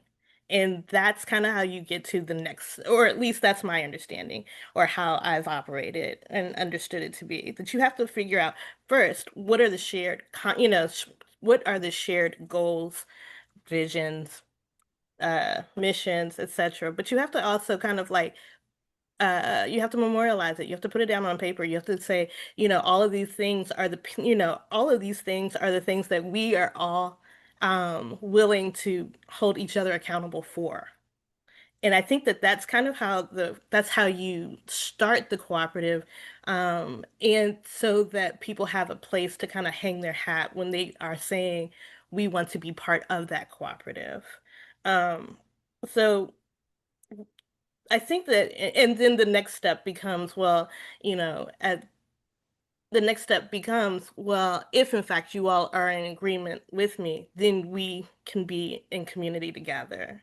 Um, so I'm not sure if that's what the question was. As a matter of fact, I'm sure that that wasn't what the question was. But I do think that generally speaking, you have to, you have to say, okay, this is what I'm willing to be held accountable by my community. And this is and the work that we are doing is the expression of that community. So that's it. That's what I've got. I appreciate that. That's really, yeah. Thank you. Thank you, Shanda. Mary Ann, I see your hand is raised also. Go ahead. Yeah, so to continue on the thought of Shanda, which was really relevant. So once your mission is established, I think, and your values are established, it's super important also to contact your member and know what are their priorities. So once you have some sort of profit and you need to reinvest, what are you guys' priority? And really like be in touch with your members and like ask them to vote on some subjects and project and make sure that the projects align with what they want. I think it's super important. And I've seen it where the growth is hard to catch up with, where the communication is not easy when you're a big group. So the structural aspect of just being like well administrated, I think is very important also just on a technical level, because if you're not well managed, it becomes such a hardship to make sure that the communication goes through and you understand the needs. So yeah, we've had some challenge to keep up with the growth. Yeah, that makes sense. Awesome. Thanks, Marianne. Alexis, I see your hand raised. Go ahead. Yes, I think to add on to what Marianne and Shanda were talking about too, speaking from past experiences of, being in a founding team, starting a cooperative, if you do find yourself in that position.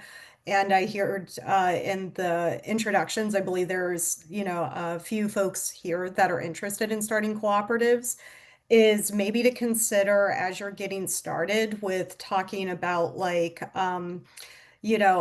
agreements, especially decision-making agreements are good to establish out of the gate. But in community agreements, I know that's kind of going a little bit off topic, but to bring it back around, is to talk about the sustainable growth is considering, especially if you're in a starting phase, if maybe a set of interim, like agreements would be like maybe more effective, to give yourself a foundational space to kind of figure out some of the finer details, and also being explicitly clear if you do start with interim agreements, what the process looks like to codify, your long-term agreements. And I think also in that mixture as well, it's also really helpful to address question number 2 is, and I really appreciated what Marianne talked about with reaching out to your members, is to define what your membership looks like. And on the back end too, and kind of the nuts and bolts, if you're looking at what your membership looks like, what, contributions and also reciprocal benefits, will look like for contributions, that will help you kind of get a sense of if you're wanting to establish like your own legal entity, what that needs to look like. Because I know there are, many folks from cooperatives in the room, and cooperatives being a very defined legal structure. And with some of the benefit sharing, especially financial benefits, that is an important factor to consider about like what your, background legal structure looks like. Because, for example, if you wanted to do like member share, like dividends, that would dictate, what type of legal structure you would need to be. So yeah, just some thoughts about like governance and operations and kind of like considerations, especially if you're in a startup phase, of how maybe to move and grow sustainably. Great. Thank you so much, Alexis. I appreciate that. Bonita, please, I see your hand raised. Go ahead. Good afternoon. Can you hear me? Yes. Okay, very good. I think that this is a question that requires some expertise. And one of the things that we found most beneficial was to have access to some professional advisement. And so there's several organizations, many out there, that can advise on governance. And then once you decide what type of organization you want to be, there needs to be a regular check-in on behalf of the body in order to make sure that everything is still the same and that you're in agreement. I think the biggest challenge that we face was the discussion around would we started as a nonprofit, would we continue that or become a for-profit, split that off into multiple organizations. And I think the fact that we've always had the same advisement, we could go back to that team that understood us, that was there from the beginning and continues to follow us, meant that we always had really sound, trusted advisement.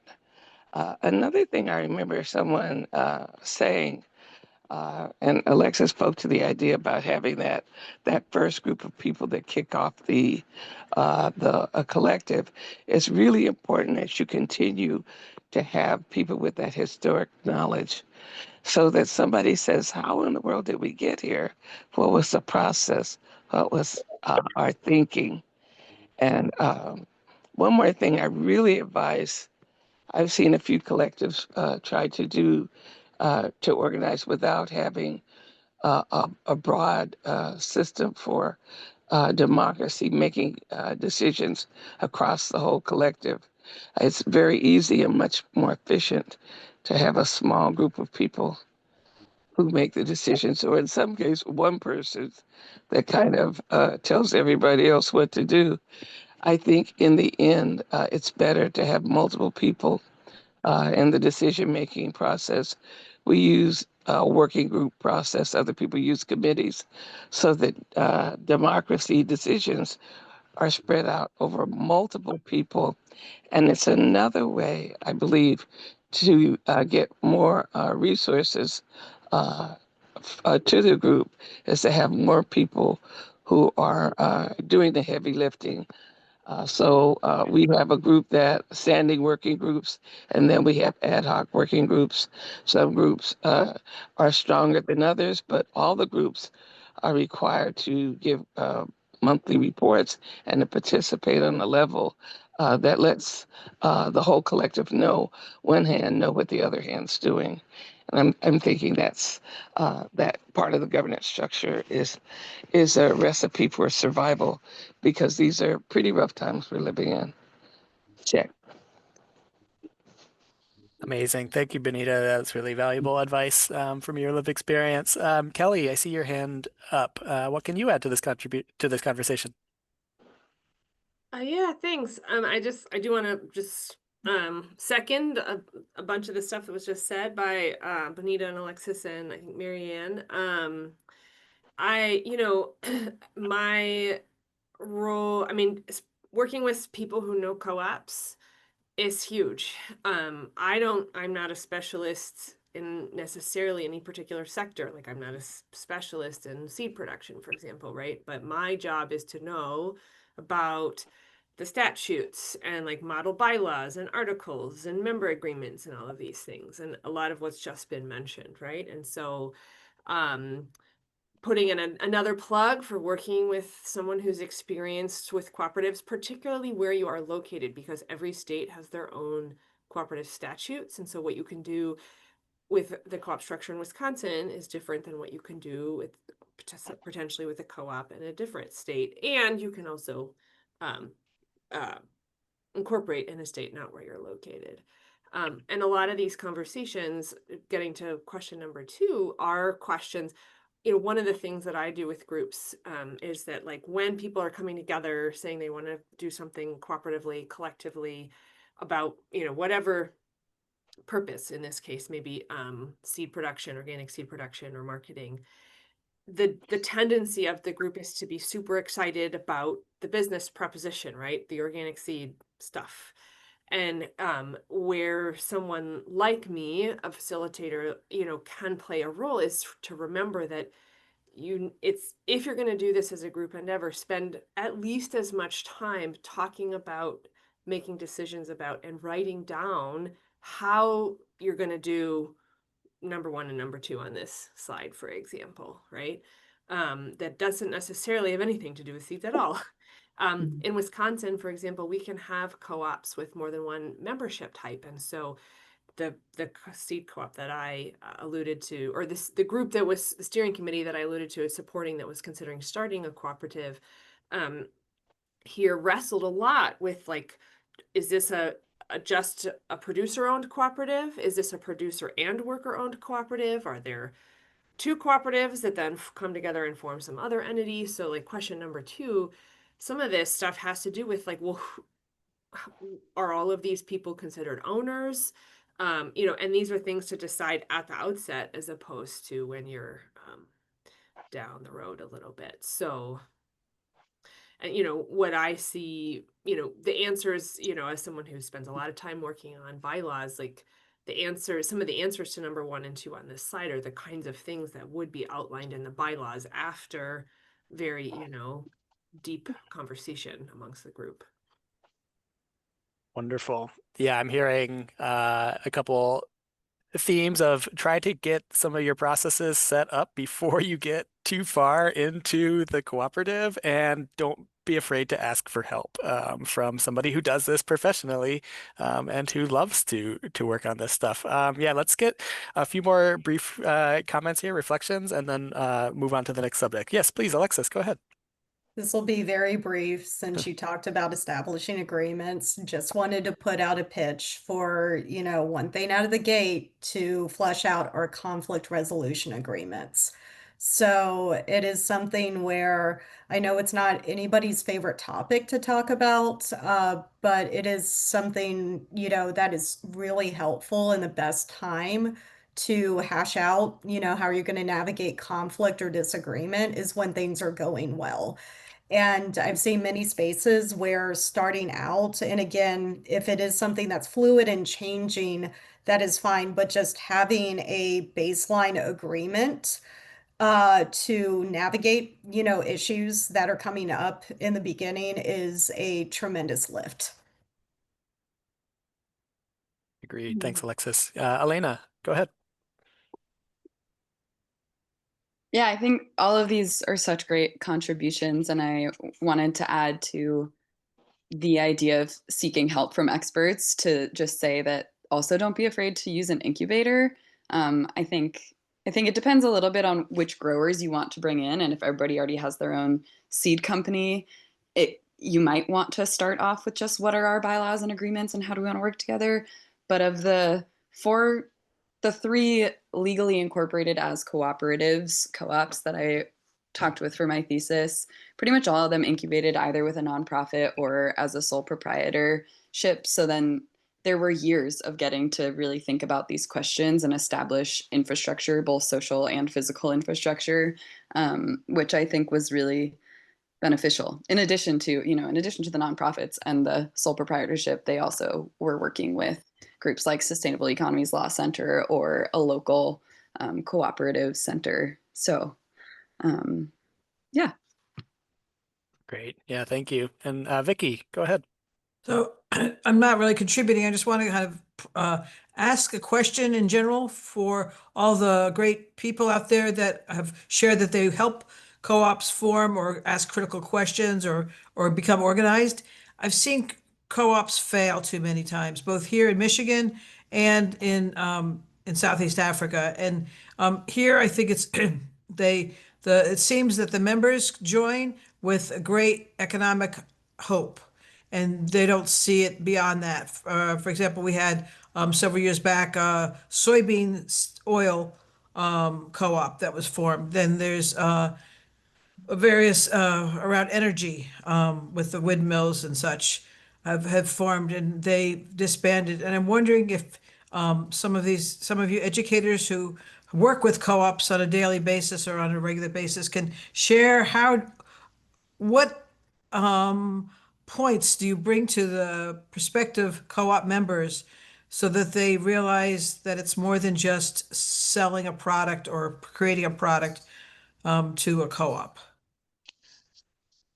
I don't know. I'm asking. Thanks, Vicky. I'm sorry, really quickly. Can she define that last sentence? Because that last sentence kind of like landed.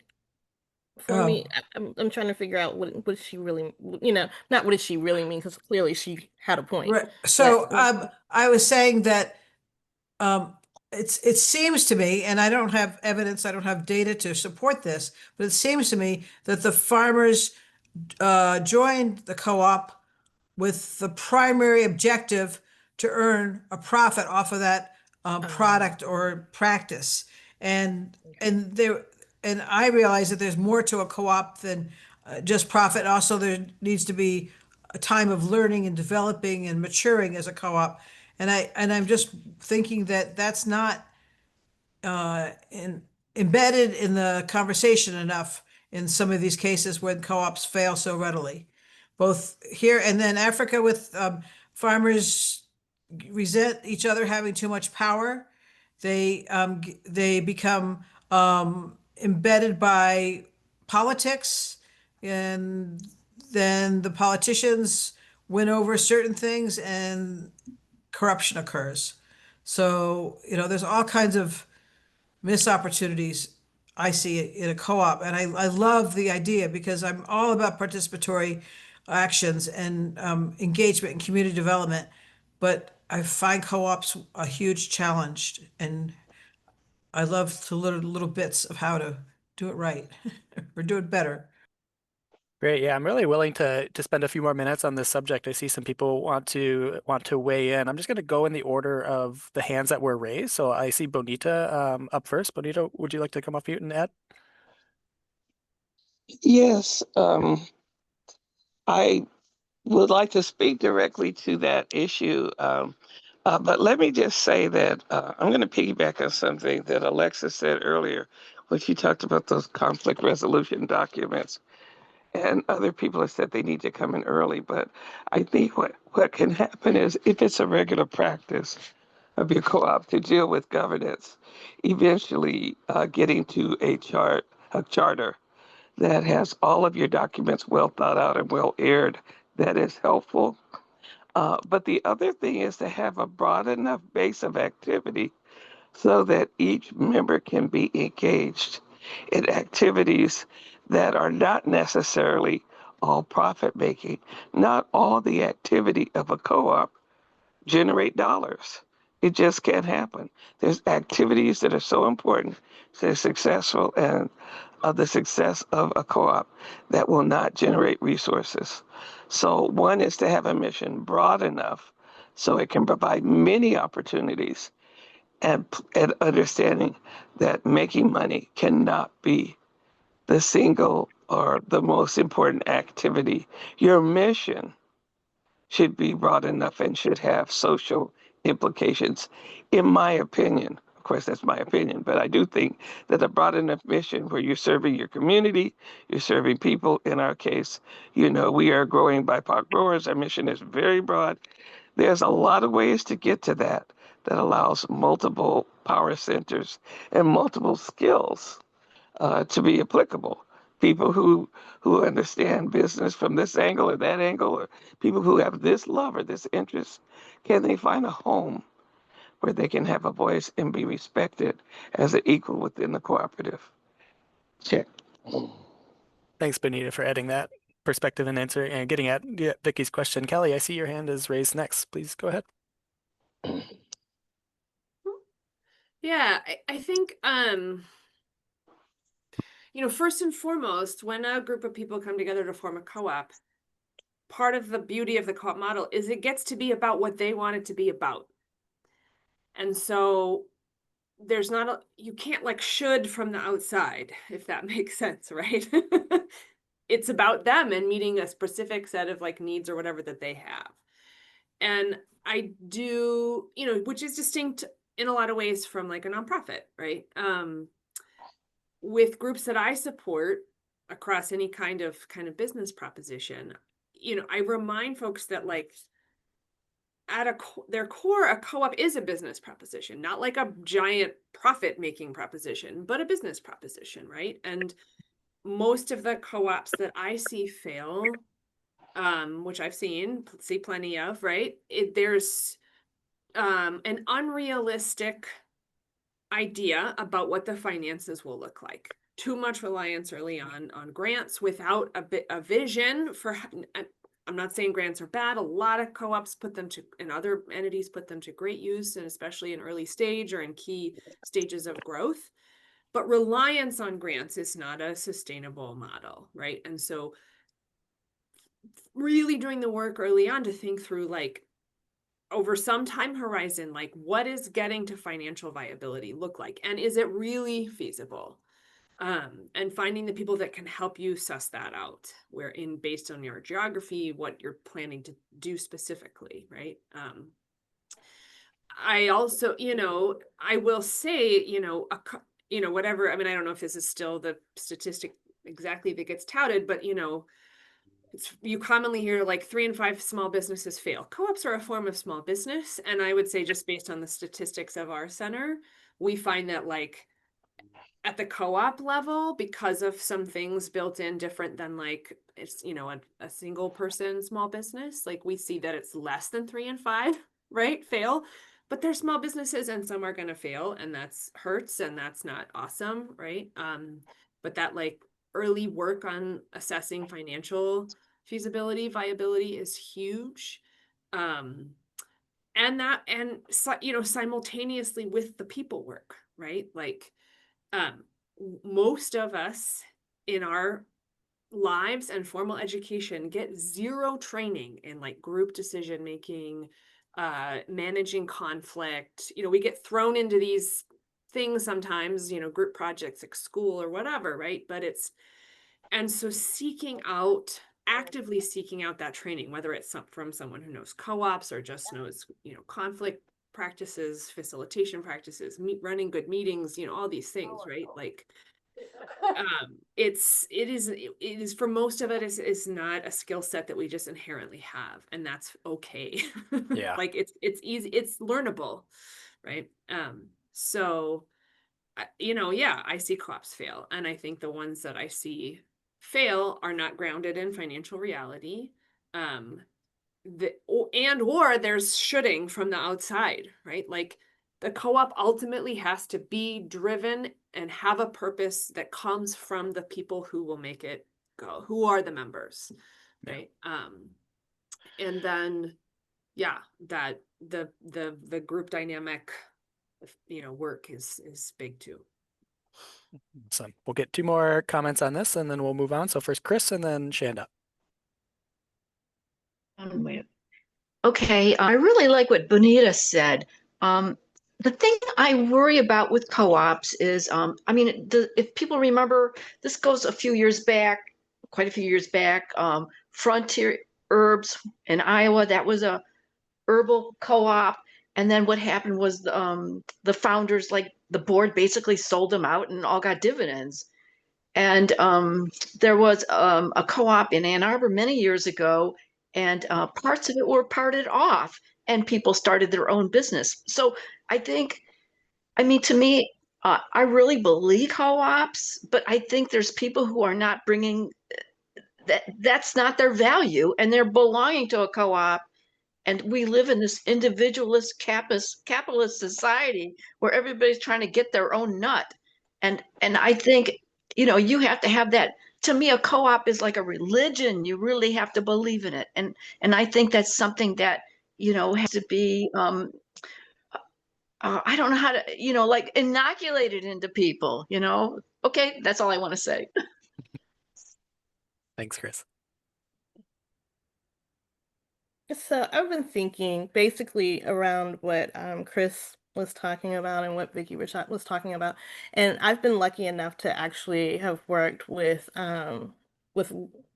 community land trusts in addition to this current cooperative, and I think the interesting part about that, for me at least, is that there was no expectation of getting money. It was for the purposes of, because of the fact my background is kind of in fair housing, the purposes was was to stabilize and access land, particularly housing, but they were land trusts, and it's still a cooperative model.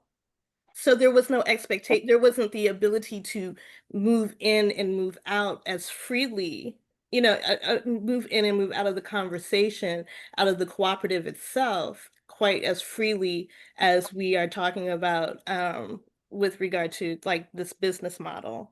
Um, and so I do think that when we have conversations around the like, why are you here? It still comes down to why are you here?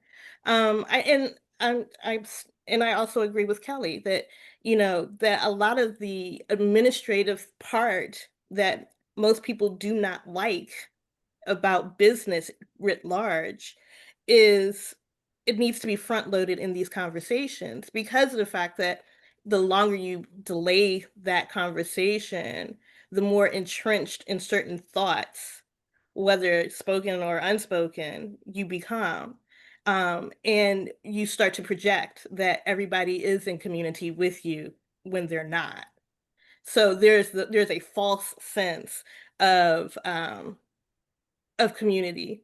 And I think that that is what kind of destroys those conversations, on the back end when I think Vicky was talking about like the feeling, the loss of egalitarianism in conversations or the loss of benefit or mutual benefit. Those kinds of conversations, if in fact you don't front load those conversations into the cooperative, and discussing the cooperative model, it undermines the discussions if you're having it 2 years later. Like, but why? Like, we've gotten this far, and now we're talking about, hey, I'm here for the money, and I'm not here for cultural solidarity, sovereignty, food sovereignty. We're not having a food sovereignty conversation. We're not having a this conversation. We're not having a that conversation. You have to have front load those conversations so that people know exactly what community you're there for. Um, that's just my thoughts. But I do believe that if in fact people, have a fear of someone kind of like offsetting yeah, if somebody has a fear of, this person is getting more bang for buck out of this community space, then they will definitely, it'll erode the sense of community. Yes. Yeah, I appreciate that. Um, I think we could talk about this for a long time. I love these conversations. I unfortunately have to transition us a little bit away from more of the internal operations of a seed co-op towards the external relationships that a seed cooperative forms, and how seed cooperatives can act in ways that are just and equitable. We started the conversation talking a little bit about seed source transparency as a strategy of education.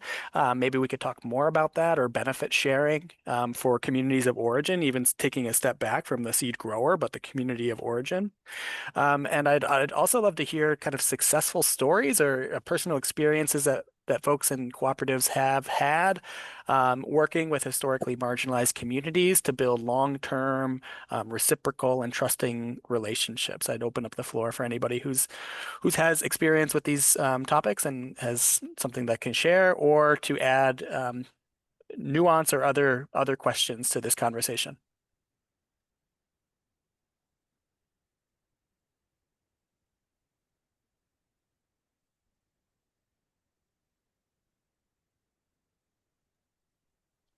Well, Michael, let me just say that those things need to be built into the mission. If that's what you're going to do, build it to a mission. And if you have it in the mission, then the mission always acts as a check and a counter check and a reminder of who it is that you serve. And I think that mission creep is there, it's real, but that reminder, and there always has to be within the collective, each person takes responsibility for reiterating what are we here for, why are we here, and what are we trying to do. And sometimes that's comfortable and sometimes it's uncomfortable, but it's requirement. And then I think one more thing I'd like to say is that if you dare to venture into these communities, you must be prepared to hear things that are uncomfortable and to be in a listening mode and to be aware that not everybody is going to see things the way your pure, clean heart sees them to be. But you may believe that you have the most honorable intentions, but it's not going to necessarily read that way to people, particularly people who have been marginalized or underserved or oppressed. So I think we talked about, conflict resolution, but I think there's something much deeper than that. And that goes to how is it that you constantly provide opportunities for people to have a voice even when it's uncomfortable.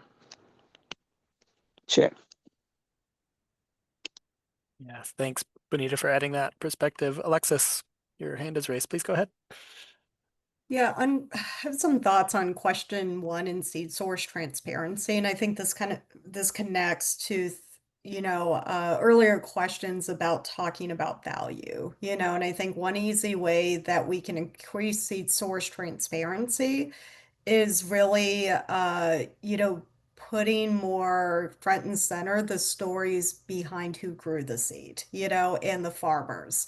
And I know this, is really you know, like something that a lot of seed companies do with highlighting the farmers that have grown the seed.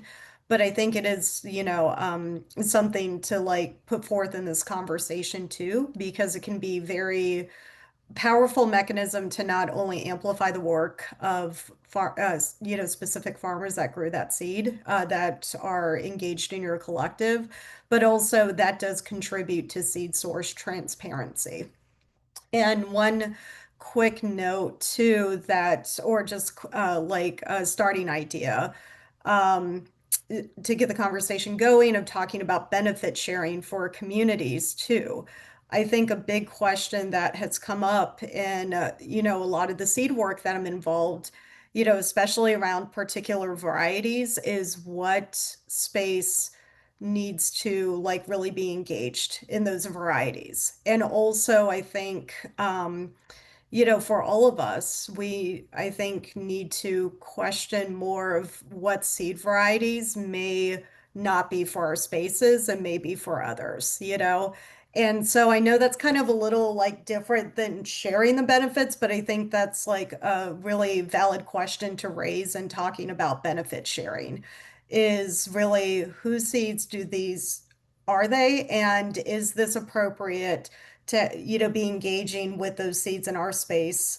Or is that, really more for another space in another community?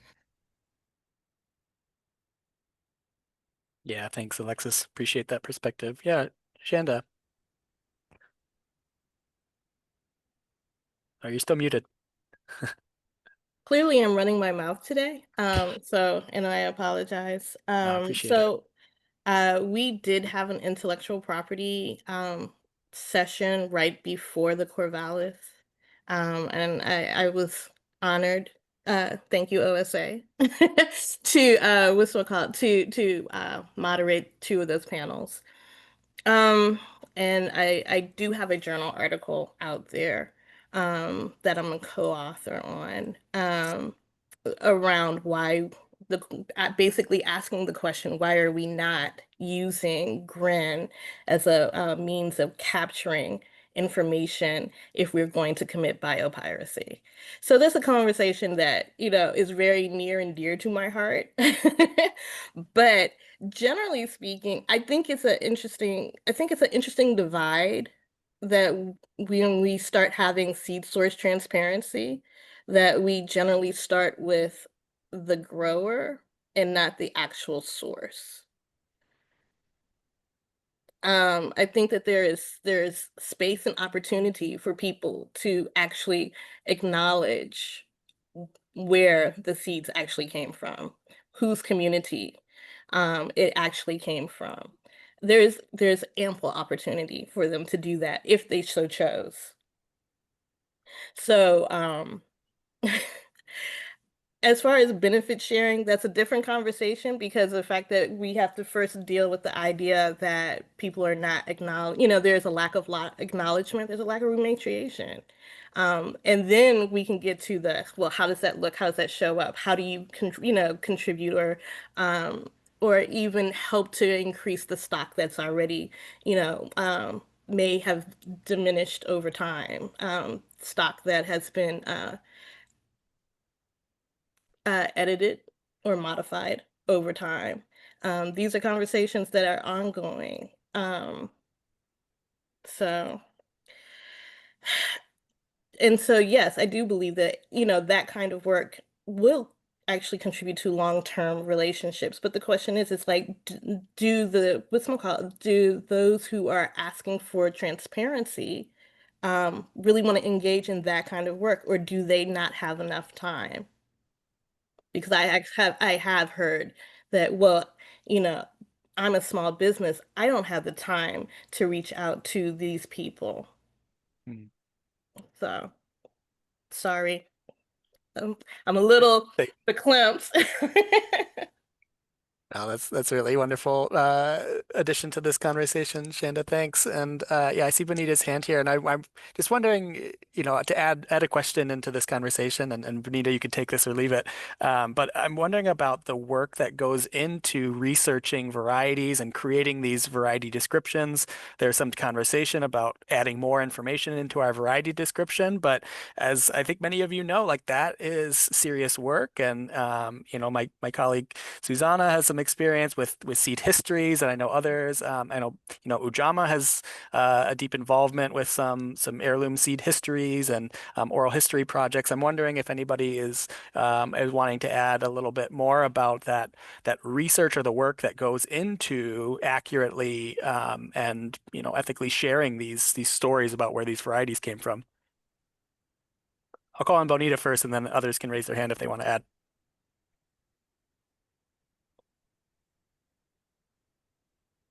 And Bonita, I think you might be muted if you're talking right now. We can't hear you.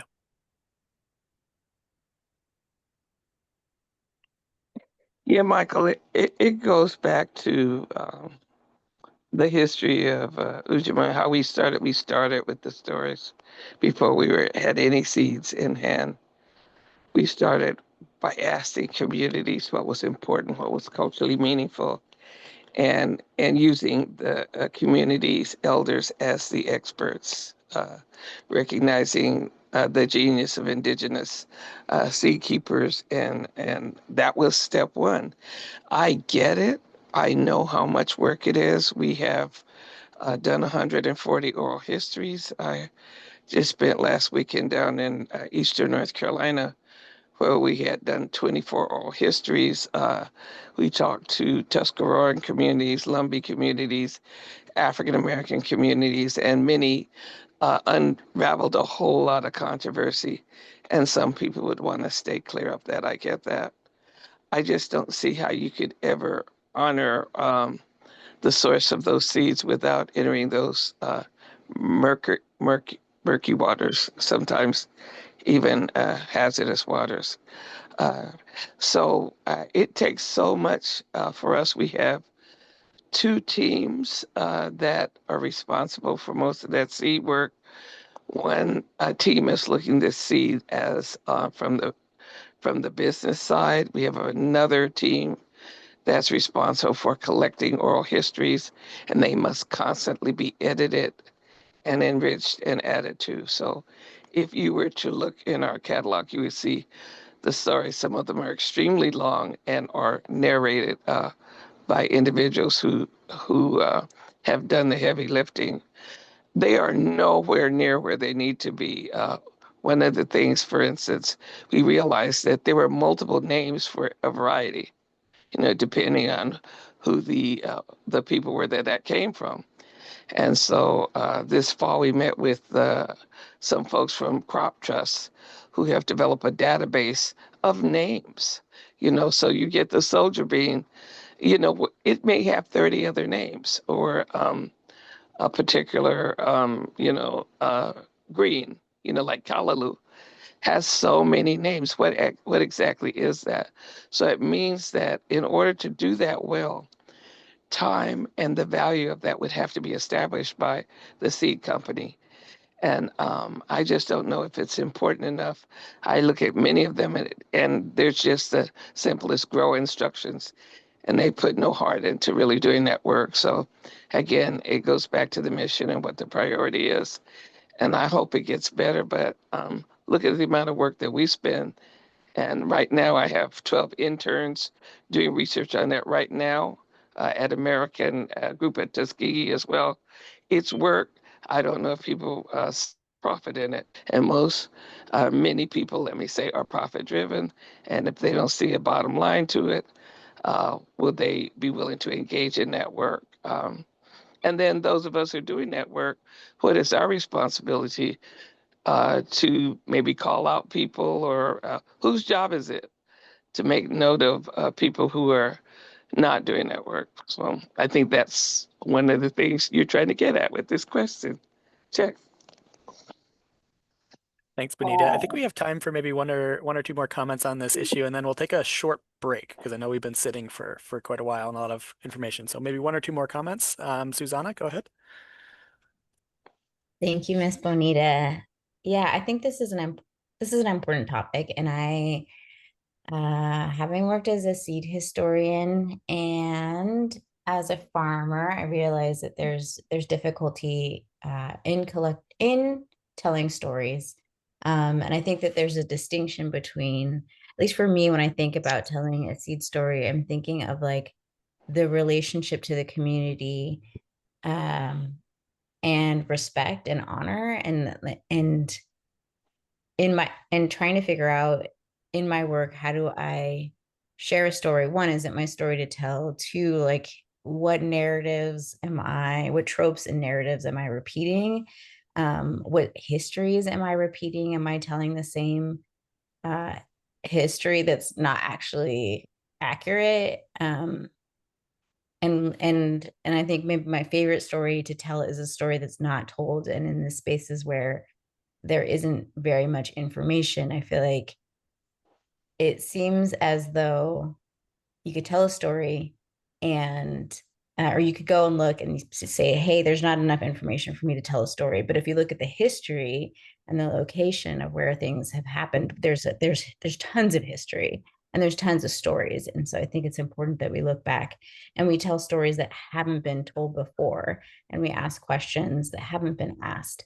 And I just think that's a core component of seed work. If we have a relationship with seed and other people, then we owe it to ourselves and to them as well to honor that history and to uphold it. And yeah, that's all I have to say about that.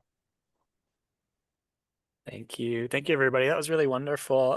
Let's take like 3 minutes or something like that. Get up, stretch your bodies, take a bio break, get water, whatever you need to do. Then we'll come back. We'll have one more topic to discuss about collaboration and scaling up and resilience, about collaboration over competition and the role of public institutions. Keep that in your mind. Let's take a break. Let's come back like 3:21, maybe like three minutes or something like that.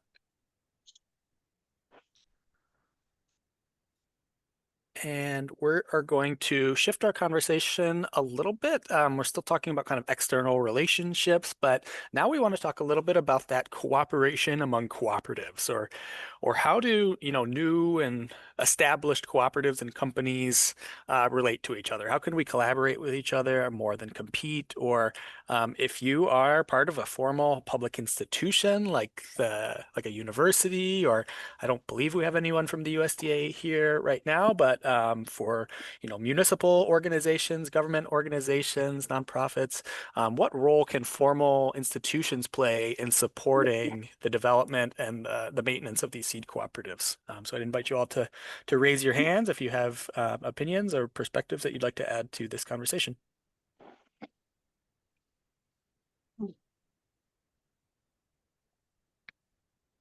And it would be especially awesome if you haven't spoken yet to maybe weigh in here. You could also add to the chat if you're not comfortable speaking on camera, but it'd be awesome to hear different perspectives on this topic and how maybe your institution could play a role in supporting cooperative seed economics.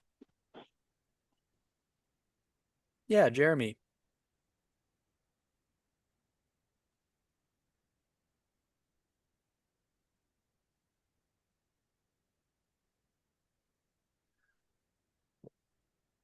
I can't hear anything. Yeah, I think you're on mute, Jeremy, there. If you could try to unmute one more time for us. There you go. I see you. Cool. Yep, So I'm on a walk right now in Northern Virginia. So I'll walk and talk and maybe a little bit of environmental noise behind me. I work with CSU, Colorado State University, big institution, land grant university, as an organic research field technician. And we have the capacity to store a lot of equipment, seed cleaning equipment, perhaps seed storage for some larger lots in our area for local producers. And I just think there's a lot of untapped potential and capacity that a lot of institutions have. Just from my first experience working with an institution, this is my third season growing with them. But yeah, it's like a rural area of Colorado, so we don't have very many producers for seeds specifically, and even organic seeds at that. But even before the pandemic happened, there was already a lot of collaboration going on with local producers to be able to store some larger seed cleaning equipment like those winnow wizards and threshers and macerators and things like that at the university or at the experimental station that I work at, because we just have a lot of extra infrastructure that's just not being used because of the nature of the rural area that we live in. So there's just not a lot of people trying to access that. But nonetheless, that's what I'm saying. There's a ton of capacity, I feel like, at these larger institutions, specifically related to universities, that could be tapped into. And a lot of the new cohort of research scientists, they're guys younger than me, like mid-30s, late 30s. And so they're kind of stepping into new roles on their end, and trying to get a sense of the resource capacity that they're stepping into. And so that's what I mean. It just adds to the potential for collaborations that can exist if you just are adept at forming relationships. And so I've just naturally, personally slotted into a role that seems to be like an ambassador type or a liaison between these small groups in the communities in the rural areas and the larger institutions that a lot of times are very siloed because people are fully involved in their salaries and benefits. I like being seasonal. I like being temporary. That way I can, again, I'm able to move a lot more swiftly to make these connections if I sense them on my radar or anything like that. So I just wanted to put a nod towards institutions and again, the younger cohort of researchers and administrators of those facilities, especially with the experimental agriculture stations or agricultural experimental stations that a lot of these land grant universities are privy to or have already started back when they got certified organic. My specific CSU's experimental station that I work at is the only 100% organic certified experimental station in the nation connected to a land grant university. So again, it's just, I may be speaking from a little bit of out of the ordinary perspective, but nonetheless, I just wanted to put a nod towards the institutions and the lots of potential that exists there. You can mute me. Thanks, Jeremy. Thanks. Yeah, I appreciate that perspective. At the last year's Midwest Seed Summit, a question was asked similarly or relatedly about how we can increase the capacity of our cooperative extension services at these different universities to provide more specialty organic seed or just seed specialty seed knowledge. I know Oregon State just recently hired like an organic seed extension specialist, but in the Midwest here, it's challenging to provide to find information on specialty seed crop questions through our cooperative extension services. So just putting that out there as another question that folks could maybe respond to. But yeah, anybody else who wants to raise their hand, this would be a great chance to weigh in. Alexis, please go ahead. Yeah, just on the note of institutions, I think I'm thinking about like a couple of institutions. Here, the one that I'm affiliated now as a student, the University of Vermont. Within their business school, they're actually starting up like a cooperative business department. I think this was just fairly recently announced, and I know pretty known quantity in the seed world to Vermont Law Graduate School, as well has a lot going on as far as food and ag policy, but also emphasizing to work with cooperatives. So something just on the quick mention of question number 2 and what role institutions could play is really maybe supporting, technical assistance with the nuts and bolts, of really establishing cooperatives. And, just to put out a brief mention too, that there, and I know there's also folks in the room too that are affiliated with institutions and, cooperatives, but just dittoing, I think that's a big place where universities can really support, us. Thank you, Alexis. Appreciate that. Yeah, Miss Adams, please come off mute and share your perspective with us. Yeah, we basically have worked with Project Echo with the University of Michigan and conducting different studies, APA studies, and providing CE, CME certifications to community leaders or stakeholders looking to food sovereignty and food security issues. And yes, it is a need for assistance to advocate or empower the community health worker or individuals that can utilize these resolves or remedies. I did put a booking link in there so that we can show you your teams to how or how to do these things, and also include auditing provisions to help keep that data secure. We are HIPAA licensed, and so we kind of work with different things, biomarkers labs and things of that nature, like I said, remedies that will help bring that outreach, build that capacity for technical as well as the clinical advocacy. Yeah. All right, thank you.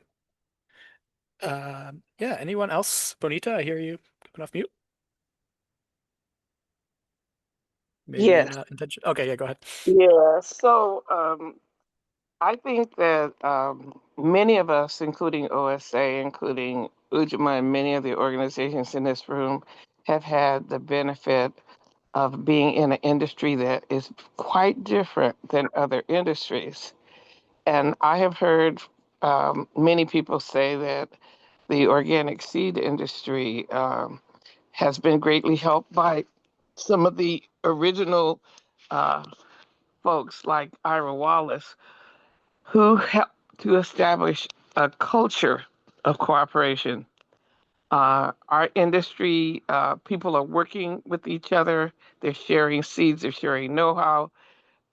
When we have a working group meeting, 5 different seed companies will show up in our meetings to help us to make decisions. I am just utterly honored and impressed to be working in an industry that is so human and so helpful and so collaborative by nature. I mean, we're only 20% of the seed market, but we're probably 80% of the goodwill.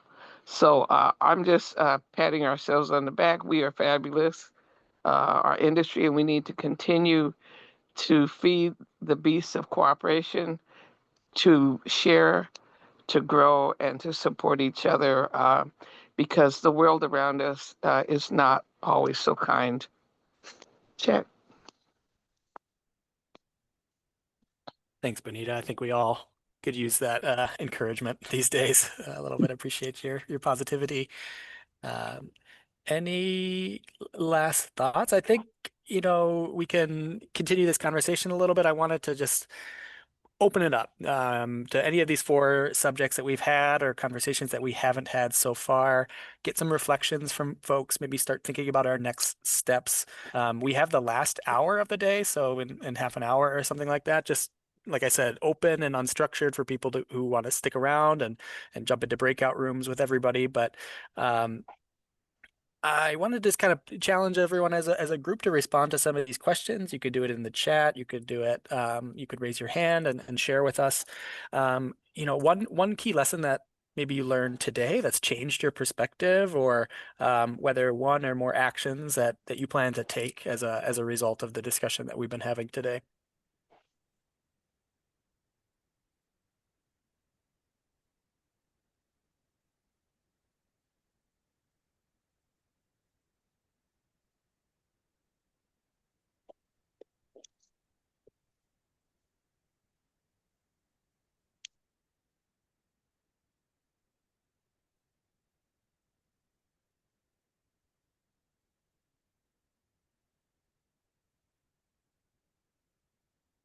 Or are there any questions that have gone unanswered? Is there something that's still on your mind that you feel like, oh, I came here today, I had this thing I really wanted to ask this group, but I haven't had a chance yet. Michael didn't ask that question in our discussions. What's on your mind?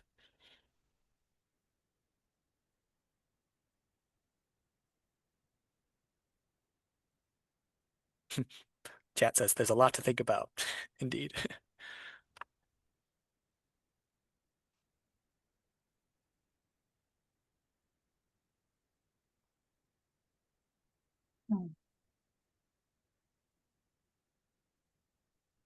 Yeah, Mike, I see your hand raised. Go ahead, Mike. Yeah, just in the chat, I've been connecting with various people kind of behind the scenes here, and I encourage anyone else that wants to connect with us and talk further about some of these things. I mean, my big question is like, okay, show of hands, who here is interested in forming some sort of cooperative arrangement? And obviously that's really vague because there's lots of different things to cooperate about. And I think that maybe, a lot of folks think of a cooperative as just a certain thing, but there's buyers co-ops, there's sellers co-ops, there's all different ways to format these things. And so just kind of, curious to hear from other folks, like who's like wanting to do this and who's, wanting to do the work and who has the time to do the work to start something. And I know that's really vague too, really general and broad, but I feel like a lot of the talk we've been having has been rather broad, and it'd be nice to kind of hone it down a little and say like, okay, like where does the rubber meet the road, and who wants to do something or who can do something. So that's all. Yeah, thanks, Mike. Anybody want to respond to that? Or if folks are ready, you could also kind of just like end the recording portion right here, and we can start going into those breakout rooms. Just open it up for one last opportunity if people want to make kind of public comments on lessons learned or new actions that they plan to take. And then I think it would be great for us to start throwing out some project ideas and seeing who wants to get involved. Yeah. Bonita, please go ahead. Yeah, I just want to encourage everybody to take a stab at working cooperatively. The village is not a new concept, and it still works. So I like to encourage people to try to get together with a few like-minded people and start a conversation. It's something that I think this whole session was designed to encourage, and it's not rocket science. It can be done. Check.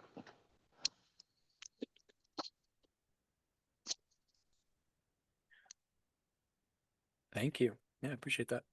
I think I'd second that. I don't know how to raise my hand. Oh, go for it, Leslie. No problem. I work with Triple Divide Organic Seeds Co-op. We are about 14 years old, and about 15 years ago, we started by having potlucks and just talking about seeds and who was interested in who was already growing and what we like to grow. And we just did that for a while. And then we had a very successful seed school event that we put on in Missoula, in a nearby bigger town. And it was really there that we came together and decided to form a co-op after we'd gone through a week of seed school, and everybody was kind of on the same page with a lot of things. Plus, we'd gotten to know each other. We maybe already knew each other from farming in the same valley for a while. So that's just one way you can start. Have some potlucks. And I really appreciated so many of the comments today. Bonita, I really feel like Ujamaa we may have some things to learn and have some things in common. We're very small financially. Our bottom line is not big, but our success is in a different form, I think. And education has been part of our mission, and it has taken the form of educating ourselves and new farmers and our community around us. So yeah, thank you all very much. I appreciate this event. Thank you, Leslie. Appreciate that. Anybody else want to share some reflections or lessons or actions they plan to take?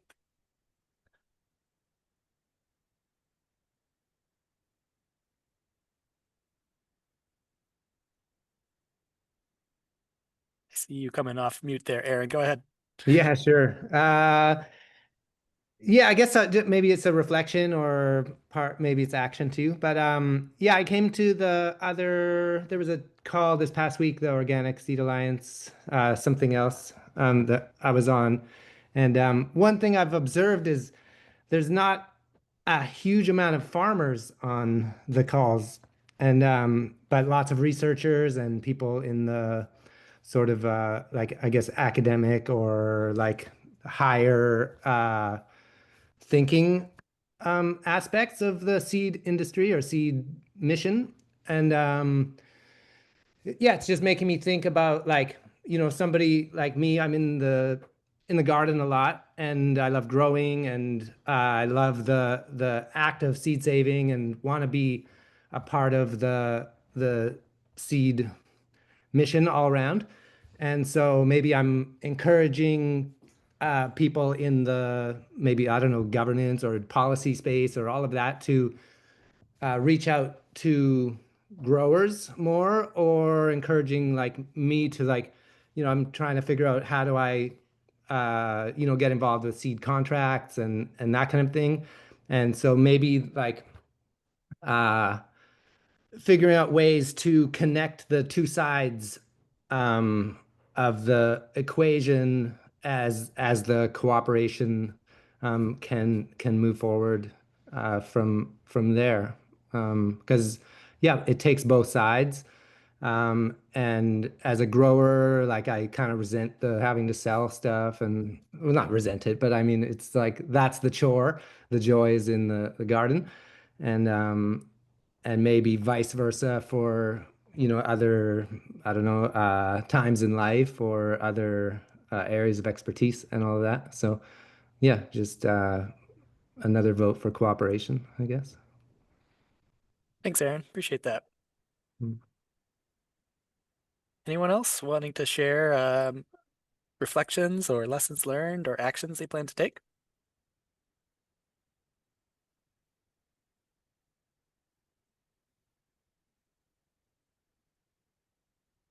Yeah, Katie. Yeah, I always find myself kind of wrestling between the two different, like, trains of thought about how to make a livelihood off of my love of seed saving and then the justice part. And I just often feel like those two things are at odds with each other. So I always feel very inspired and encouraged when I can find models or conversations that, bring those worlds together and or are open about wrestling with that.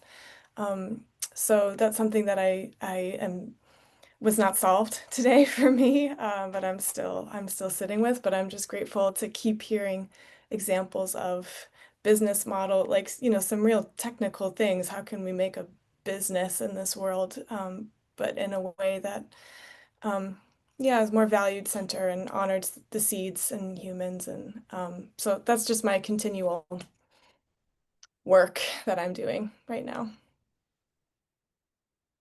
I would actually say, I think that's all of our continual work. Don't let this any of the conversations suggest to you that the work, is finished. It's ongoing. We're all moving forward. We're trying to create as many communities um, as we can, embrace as many communities as we can with the work that we're trying to do. Beautiful. Anyone else feeling called to share?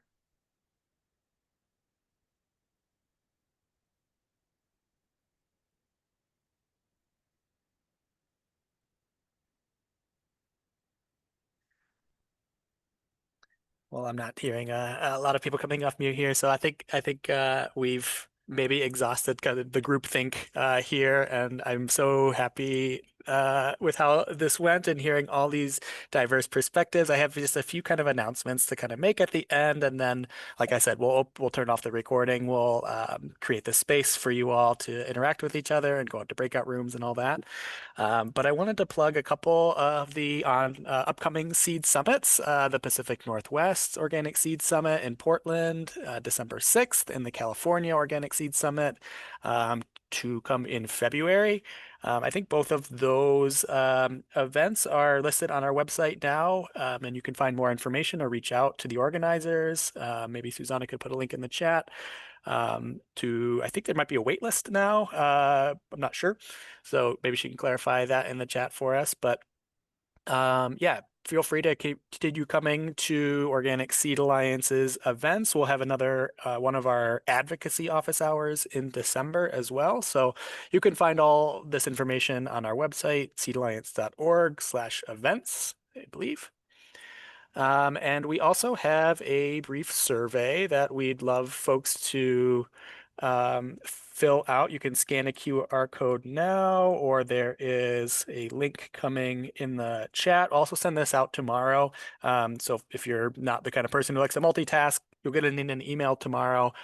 We'd really appreciate it if you filled that out. It really helps us come back to the organizations that funded this event to explain to them how important this was and how much we want to continue doing these types of things in the future.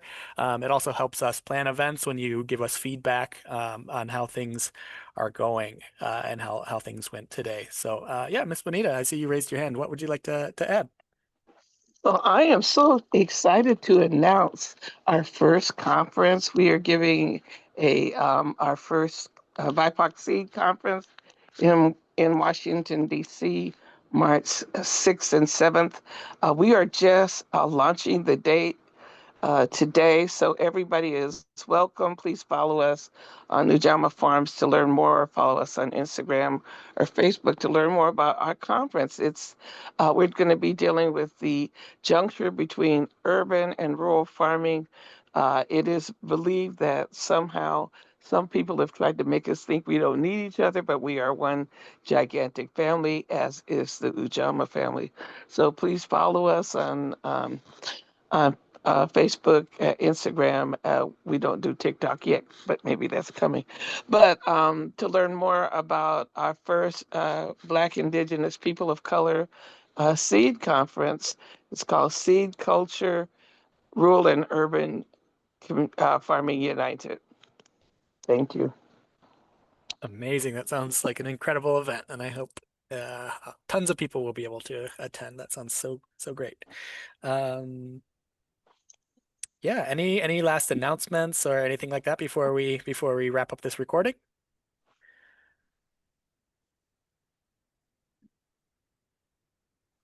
All right, well, that'll end this session of the day. Again, we thank our sponsors for this event, the Transition to Organic Partnership Program and the Blooming Prairie Foundation.